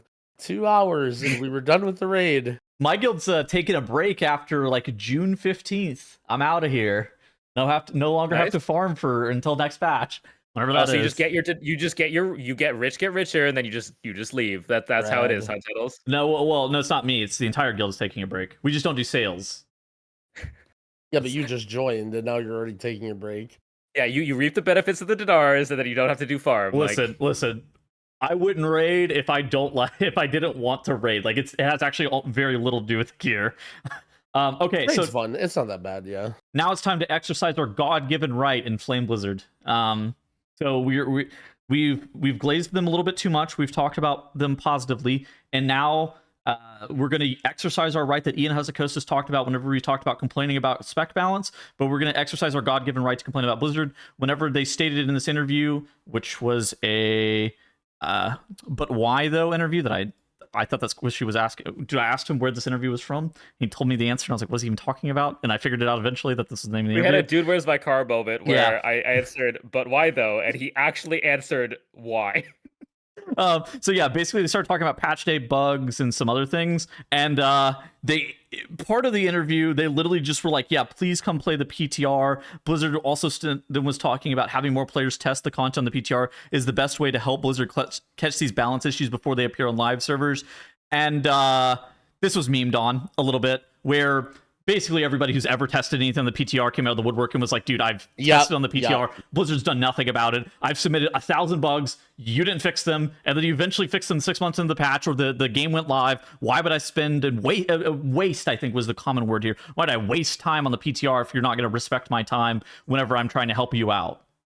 Yeah, I think this is, I mean, I'm glad that you brought this up because I didn't have to be the guy that did it, but it's just like, I've said this where it's like, hey, we have tons of people who really love the game, who would love to play new versions of the game, but if we don't feel like our time is being respected, and again, like, just some of us give dog shit suggestions sometimes, or like, report things and like not do a good job. Yeah, absolutely. But at the end of the day, like, bro, this Noggy guy is smarter than anybody knows when it comes to WoW coding stuff, and it's like, to waste a guy like that's time, or someone who's like a competitive player who plays the game for a living, like, I feel like people just don't feel like their time is respected when they go on PTR, and it just is like a total meme. And yeah, I don't know, I think that to hear Blizzard say come play our PTR, to me PTR is like them farming very basic bugs of just like very easy to catch things of a bunch of users clicking random buttons, and anything like balance wise or specific about interactions never gets caught and gets fixed later. And they have to do better. Like I laugh whenever I see this play on the PTR. It's like I feel like, at least, and I'm sure Noggy feels the same way, of like, I'm going to need them to give us more information or reach out and make a better promise here that they're going to respect our time, because having a bunch of people that'll go on the PTR and like alone, right? That's like, we're testing their own game and doing their job for them, right? But at the same time, like, again, it's there because we're willing to do it. We love the game and we want to try it. And yeah, I don't know. Would you say it's fair or unfair that like there's clearly very specifically different teams involved here? Like, I feel like this season for Mythic Plus and like the last couple seasons for Mythic Plus, they took our feedback very serious whenever we were looking at the dungeons in particular, and then we're looking into most of the issues or problems or things that we were kind of facing. And then, some of the issues, I mean, dude, I remember the Guile wasn't working, and for some reason they just like gave us the Guile and then they just like shipped it live without testing it. But more often than not, I feel like they actually kind of respect it for Mythic Plus. I don't really know. I think this is being overblown slightly. Like, obviously, Blizzard's going to say, "Please come to play the PTR." Right? It's there. They want more people to test. Like, I think it's being overblown a bit. Like, there's definitely some level of like, yes, there are issues. Like you said though, the Mythic Plus though, and to the raid, like they took some of the feedback from the raid, like Brood Twister Ovanax being a private aura at first, like that was a pretty big point of feedback that they adjusted later on. And some fights have just straight up been reworked late in testing. And I think that's really valuable that they do act on feedback. I think the one area that people focus on a lot though, which tends to not be fixed as often, is classes. Yes. Classes from the 11.1 PTR to live were not good. Tier set balance might be one of the worst it's ever been this time around, off the rip. With some specs getting like 12% and some specs getting 0.5, no, it wasn't even 0.5%, like 0%. Looking at you, Devastation, Evoker, and Havoc DH. Like that, I think, and like class bugs, plus versioning, like the versioning mishaps. Oh, the versioning mishaps are ridiculous. Those are the things that I think people like very validly state as, what the heck? Why is this happening? Because the versioning, the stuff of like the class bugs, those are very valid complaints. And I honestly think, based on the way that things are going, is the class team is hilarious. I shouldn't say hilariously. The class team is horrifically behind schedule a lot of the time. Like, the rated dungeon content is probably mostly done for 11.2, and they're probably already working on Midnight. But the class team always seems behind for some reason in terms of changes, bug fixes, and people always talk about tuning, but we just talked about tuning and how it's impossible. But like, yeah. I think there's a couple of things here. First and foremost, in relation to like dungeons, dude, I swear to God, for this patch, there was somebody in the Blizzard office who would turn on like this multi-stream of everybody who's logging into PTR Mythic Plus, and then just hot fix like every single thing that people were doing to try to like bug out the dungeons. And it's just next day's hot fix, next day's hot fix, it's hot fix, it's hot fix. I was like, hold on, there's some guy who's literally just paying attention to what's going on. And that is like, whenever you're a player, of course, you're trying to just break their game. Like, that's just what you're going to do. But I mean, for tuning, yeah. I mean, dude, it feels like the game always just launches. And I mean, this is why people want the heroic week brought back. And there's just this spec that's doing 20% more damage. And then this spec that's like literally in the gutter. And you're just like, how did you not catch this during the PTR, during the raid testing at all? Yeah, I don't know. I think, yeah, I don't know. I'm someone that's been burned out in PTR. I would enjoy it, but I feel like, well, at least the part about submitting feedback and trying to make the game better. And I feel like, you know, I'm interested to see how 11.2 is, because the last every major patch and halfway patch has been extremely buggy, extremely problematic, tons of problems with interactions, tons of versioning issues, and you know, again, we're going into another, not yet, not anytime soon, but we're going to go into another major patch again, and it's like, is it going to be? It does feel like somebody is behind somewhere. That there's a lot of issues with every single patch this expansion.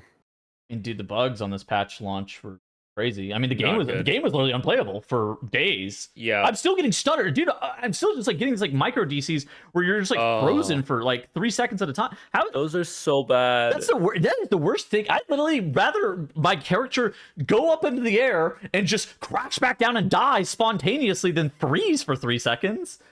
Yeah, that actually happened to me recently. So I didn't get one of those for the longest time, and then it just happened to me again, and I've gotten one of them. But it seems like it almost happens in specific areas or specific dungeons, and it makes me wonder if it's like some sort of add-on interaction, maybe. But anyway, sorry. Go ahead, Squishy. No, I was gonna say it. Oh, actually, I forgot. It reminded me of something. What were you talking about? Oh yeah, the freezes. This freezes, freezes. yeah. It reminded me. Do you remember that bug that took like maybe a month or two to fix or more?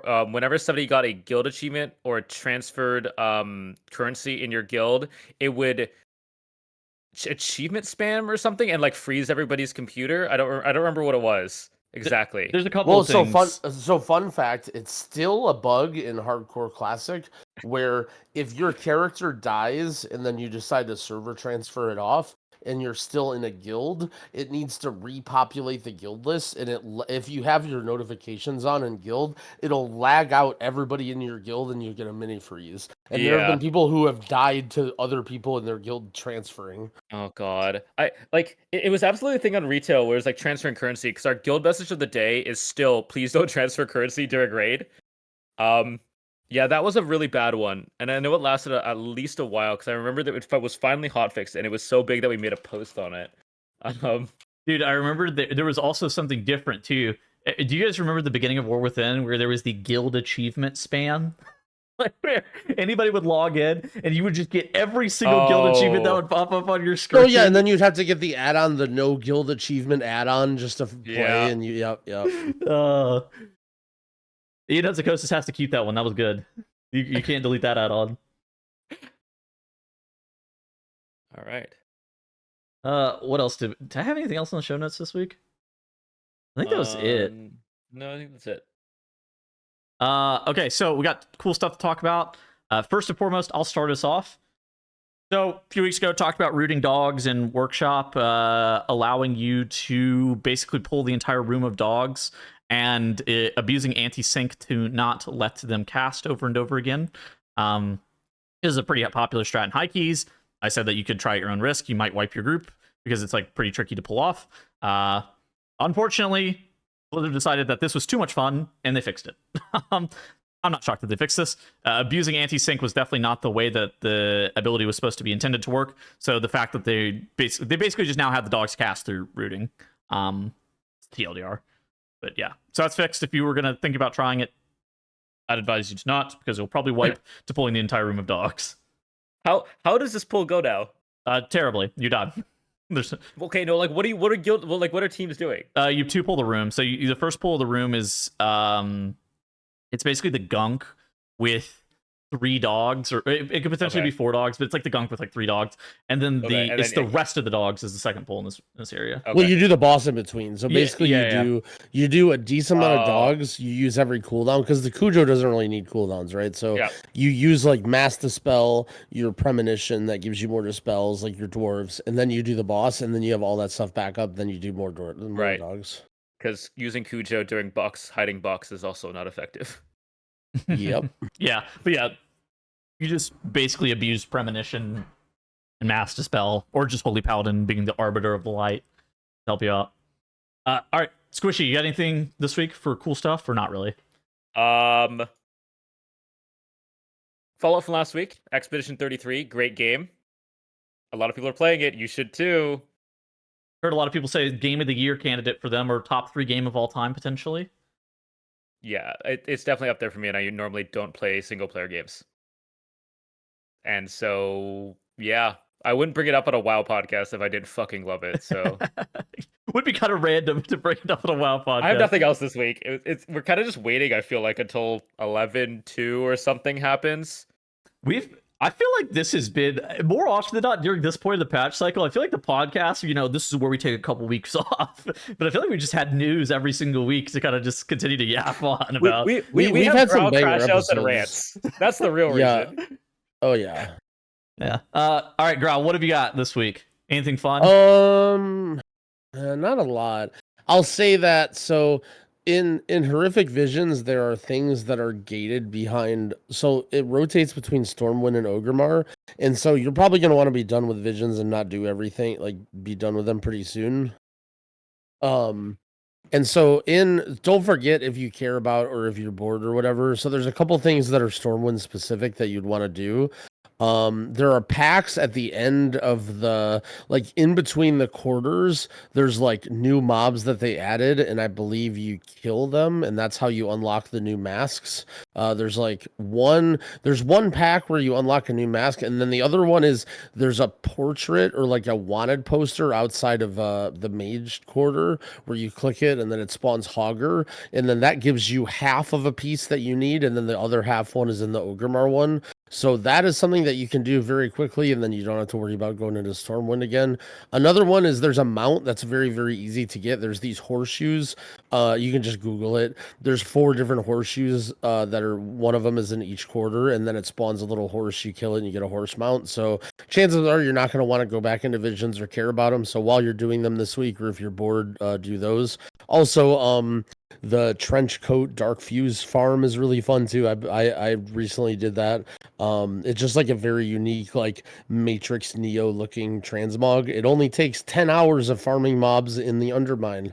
If you're in So if you're interested in mog farming, or if you're bored, do it now while there's groups that are doing it, because if you want to come back and get I'm in a FOMO, right? Like, if you don't do it now, it'll be harder to find groups to mass farm it later. You have to like pick trash or whatever the other rep farm is that takes a lot longer. Okay, Growl. So is it true that Blizzard revived Tyler 1's character for DreamHack and for him to go do Blackwing Lair? Is that real? Oh boy, dude, I've seen some people that are pissed. So I'll try and go over everything, but basically, Tyler 1 died after clearing Molten Core, but technically the OnlyFans hardcore streamer raid did go to the second raid. They waited until BWL and cleared that as well. And so there was this idea that it would be fun to have Tyler 1 get boosted off stream, because he had a guy that was like level 30, to boost him back up, get him to level 60, and then he reappears at DreamHack. And all of the streamers are at DreamHack, and they do the BWL raid with Tyler for the first time, and Ompi is the raid leader, right? Well, Tyler made it to level 46, and then while they were boosting him, the boosters were apparently on another monitor playing League of Legends, went AFK and let Tyler 1 die. So they were secretly boosting him to appear in this raid, and he died. So they had this plan to have Tyler 1 show up at DreamHack and do a live raid at DreamHack, but he has a dead character. And so now they're like, what do we do? So then Blizzard as like a last minute thing to like keep the event or whatever, revived Tyler One's character as like a one-time thing so that he could experience BWL and they could stream it at DreamHack, and it was like an event or whatever. Yeah. So they rezzed him, he did the raid, and then they picked his character up and used like GM tools and then placed him in the skybox and then threw him off the edge and then they killed him. So there's some people that are upset about it. I think it's like kind of stupid. Like obviously resurrecting people because they're streamers in hardcore is like antithetical to the game mode. But ultimately, I mean, it was just like a for fun event, and it was kind of like a last minute thing that they didn't expect that they would have to do. They didn't like take any items off of his character, or he didn't do anything. It was literally just like a, you know, hey, there's this guy who's a big streamer and they want to make an event out of it. I mean, I think it's a nothing burger. If you like Tyler One, or if you liked OnlyFans, it was a fun way to close out the event or give like a last hurrah to it. I think if you're upset about it, it's just kind of like weird, because it's not like they rezzed his character and he did anything. You know, they just rezzed him. He played a raid. He didn't get any items or give any items, and then they just killed him off. Dude, it's so funny to see the amount of people that are mad. They're like, the sanctity of hardcore. Yeah, I mean, it is kind of stupid, right? Like I think one problem is a lot of the like older school WoW players, especially classic people, don't really like the Twitch community or the streaming community, mainly because like those people pretend like it's still 2005 and there wasn't Twitch in 2005. And so anytime there's anything that's like favorable or good towards streamers, they get like really, really mad. Like there was like this whole thing, even 2019 Classic, right? There was like Changes. Fairlina, which was the streamer server, quote unquote, right? Because Asmongold was playing there. And then there was like the non-streamer server, and there was like these big Reddit posts like, please no streamers roll on our server. We don't want any of you to impact the world. Like stay on your own servers, blah, blah, blah. And it's like, I think in general, there's this dislike or disdain for streamers or whatever, and so I think people were like upset that they let him do this, even though it was like, you know, it was completely inconsequential. Yeah, I mean, it didn't. I bet you if they had access to like a TR in a way, they'd probably just use that. But as a last minute thing, this was the closest thing that they got. Well, so ultimately too, right? Like there are probably over 100 people in that guild that are level 60 that just quit, right? Because like me, right? I have two characters in that guild that are level 60 and quit. I would happily give one of my characters to Tyler One and be like, hey, you can raid on this. You can show up at DreamHack, right?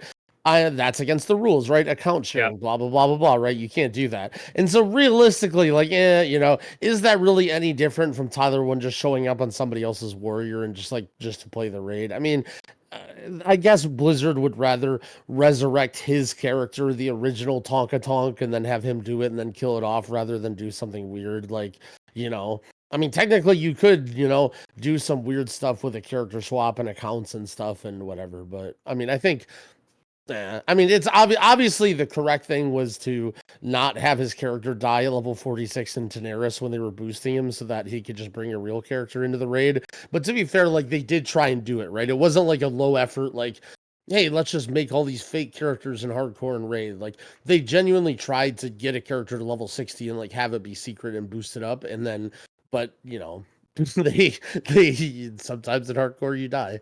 Yeah. Yep. That is. All right.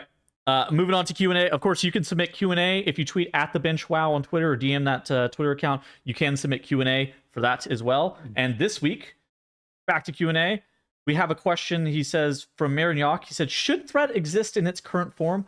And I saw this tweet from Pika that I thought was very interesting in relationship to this question. So he says, "After playing with Dev for one night, I feel obligated to complain about tank threat among the thousands of other posts about it. I'm confused. Am I confused, or is there some downside to the game if they just 3x the threat modifiers for tanks in WoW?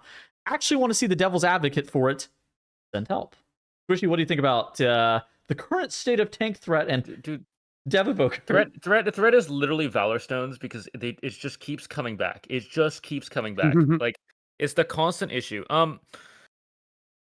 So the reason that I don't think they've buffed threat massively is because they are fearful of a Legion experience where tanks would do 2 globals on mobs and then run the fuck away. here's the thing: the game has changed since then, and very much. Let's be honest here. Blizzard has admitted they don't want tanks kiting, which I agree with. And one way to do that is by having tanks not have to deal with threat. But secondly, tanks also don't want to run the fuck away because that's boring as shit. Yeah. And so I think at this point they probably just do it by their own thing, by their own admission on how players are having fun. Pulling threat threat in general is just not a fun mechanic in so many ways. The number of times that tanks pulled threat off each other this tier and last tier is staggeringly high. And I really hope they do something about this. Really hope they do something about this. I don't know, dude. Threat just feels so archaic, and there's particularly a couple of specs in the game, but Dev Evoker is by far the worst one in relationship to this, where it's just so easy to rip threat. And dude, every unholy DK that I know has to go Nelf because they're just ripping an entire trash pack off a tank. That's just fun. This is fun for nobody. And I mean, something that you talked about is tanks don't want to run away. Dude, we were doing death skips in Legion. We were just doing bad shit. There's just tank damage actually matters. You don't want your tank to be 40 yards away from the trash pack unless absolutely necessary, because his damage is relevant. His damage is relevant, his CC is relevant in high keys, and his kicks is relevant. His CC and his kicks, yeah. It's clearly at the top of their radar. They buffed tank threat going to this patch, or a patch. I don't remember which one it was. Again, to be clear. Honestly, tank threat changes is the only thing that might have more entries than Psychic Link changes. Yeah. I think, so talking about AoE threat, I think that you should never rip threat off of an entire pack. If a tank is in a pack and he's pressing his globals somewhat reasonably, there's no world where you should be pulling threat off of a bunch of mobs. Ridiculous. There is a fundamental problem there. I do think from a single target perspective, there is a little bit of interest in gameplay there. So for example, I've been playing Arcane Mage, and it's I have mirrors and I have invis. So generally speaking, I have tools to keep mobs off of me that's independent of the tank. But sometimes I want to pop my cooldowns on a mob and I don't have anything, and then I communicate to the tank, hey, taunt this guy, and then he taunts him, and then that's the guy that I'm hitting, and then we're fine, right? I think that's reasonable. I think that if your class is a specialist in doing a lot of damage to one mob, having some level of communication and requiring the tank to taunt or put some sort of effort forth on that mob is fine. But from an AoE perspective, if a tank, in my opinion, the purpose of threat should be either A, that challenge that I just mentioned, B, maybe preventing a tank from doing really, really bullshit gathers, or C, just making sure the tank isn't just kiting or running around in general the whole time. And so as long as those things are being fulfilled, mainly B and C, I think you shouldn't lose threat. I have played with Dev Evoker. I remember I was playing with Sang a little bit, or maybe Goop, or maybe both, when we would do Cinder Brew, and he would be popping his cooldowns, and then literally as his cooldowns are going, the entire pack would just walk over to him and just kill him instantaneously. It's not one mob or two mob that he's hitting is pulling threat. It's the entire pack just walks over to the dragon and just smacks him in the head. And it's all right, well, something is clearly wrong here. Dude, he quit playing Dev. He literally was I'm unwilling to play Dev anymore. He literally started playing Balance again in Mythic Plus because he kept getting fucking meleeed to death. Yeah. There's definitely a threat skill gap as well, where there's just hidden stuff that happens. The taunt abilities don't even have the threat modifier on them anymore. Most people don't know that when you taunt, during the taunt window, you have a 500% threat bonus. That's not listed anymore. It used to be on the tooltip. It's no longer listed. It still exists. Yeah. And then they've reduced the threat modifier on very specific spells, but it's just over and over again. It's Blizzard, we've heard your feedback. We agree with your feedback. We've heard why what the goal with threat is. It shouldn't be an issue. Dude. But the reality is it is consistently an issue. Dude, this is such a niche complaint as well. But every single time I swap into bear form, so bear form, so most specializations, whenever you talent into, say, protection paladin or protection warrior, you get a +% threat modifier on all of your abilities as part of the spec aura. But for some reason, the plus threat modifier for druid is attached to bear form. So if I'm ever like AoEing and then I swap into bear form, my starfall is still hitting the fucking pack, and then I just rip threat on mobs because I'm now generating 400% threat in bear form, and that's ridiculous. Okay, can we please change that too? Like while we're at it, it's a very niche change, but it's so annoying. And the Ruby life pools mobs, the big fire elementals that put that big knock-up circle on you that did friendly fire damage. If you ever shifted bear form with that circle on you and it did friendly fire damage to the mobs just immediately all turn around, you rip the entire pack off your tank and they just fucking clock you. You're just like, I guess I wasn't supposed to go bear form? Like, what is this?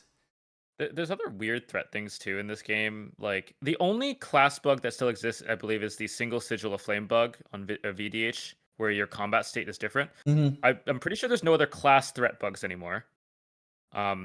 We know and there's a lot of hyperbole on that. But I forgot what I was going to say now. Well, class threat bugs, getting melee to death as a druid. Yeah, I don't got it, but that's okay. Like, threat sucks, man. Like, as a tank, as a DPS, as a healer, dealing with threat issues just sucks. I also think timelessness is a garbage talent and it should never exist. Yes. That's such a bad because well, when we think about the goals, right? Like, what is threat trying to accomplish and whatever, right? Like, maybe putting timelessness on an arcane mage if they're a dogship player is like maybe some interaction that should exist, but like needing like putting it on an enhancement shaman so they cannot run away from the pack is like, that's not good. I mean, think about this in reverse. As opposed to reducing threat by 30% on a single ally, imagine if it made your tank generate 30% more threat. It still sucks. Like, this is just like a poorly designed talent. Like, yeah, well, I mean, I think threat is problematic, right? It's like saying skittish is a poorly designed affix. It's like, God, I forgot about skittish. No. Okay, also, dude, the weird conditional where it's easier to rip threat from melee versus ranged has got to be the weirdest thing that... I don't want to say weirdest, but it has got to be one of the least understood parts of this game. So it's archaic. It's so strange. That's it. It's just archaic. That's all it is. Like, it's classic logic. Somebody who is in melee, it's classic logic. I was gonna say, as a classic hardcore healer, the way that works is actually like well ingrained into my memory, and I'm always thinking about it, but not something that is normal in Mythic Plus DPS. I mean, it's what 2000s logic of if a mob, if my enemy is in melee, and they are threatening, I'm gonna hit them over somebody at range because it's more effort for me to get over there. That's the 2000s like game logic. It's realistic. Yeah, you have 100. You need to do 110% of main target threat to pull in melee, and 130% of threat at ranged. Think about it from like a realism point. If I was next to you and Growl is like 30, 40 yards away, and we both do the same amount of damage, one of us is easier to hit than the other. Well, shit, I mean, I guess whenever you put it like that, yeah, it makes sense. But like, dude, I for the all right, never mind. Threat works perfect. Well, no, by the bench. I didn't mean it like that, but I guess whenever you put it like that, yeah, I guess I can see it. It doesn't really make any sense. It made sense in 2000s. It doesn't really make sense now. That should probably go for what it's worth. But yes, from a game design standpoint, it's just archaic. Okay, last question. We got a question from Josh. He says, what are Growl's thoughts on a first-person POV hardcore WoW server? I think the difficulty could actually be insane, but it could end up creating a lot of potentially great clips due to the POV. Jeez, first-person. Is first-person WoW a good concept? Like, I guess we could start there. No. I don't know. I guess I haven't tried it. I tried to do a key in first-person one time. It was really, really hard. I like the idea of experimental, like, for fun, hardcore sort of servers. So I really like where the commenter's going. I'm not sure about first person though, because I don't know.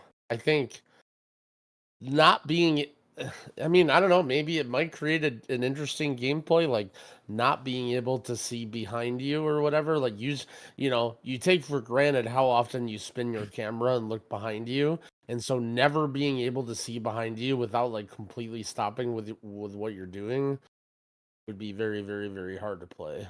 But maybe, I don't know. I mean, anything to get a new hardcore fresh server at this point, I guess. I'd be curious how people adapt, because Destiny is, I think, the only game that does first-person rating. And trying to see what is essentially swirlies under you from a first-person point of view is an experience. Oh, It's not one that is used often in Destiny for pretty obvious reasons. Right. Destiny rating owns. Destiny rating does own. Yes. As somebody that has done it for the past too many years. But they also use a lot of communication mechanics, which if in WoW would be taken over by a Weakauras, so people don't need to speak. But Destiny rating owns. Anyways, back to main topic. I mean, do you think that a first-person POV could actually be cool in WoW, or not really? I think it'd be content. That's what I think. It would be a content-only thing, right? Like the same reason that people put on the spinning crane kick immersive Weakaura.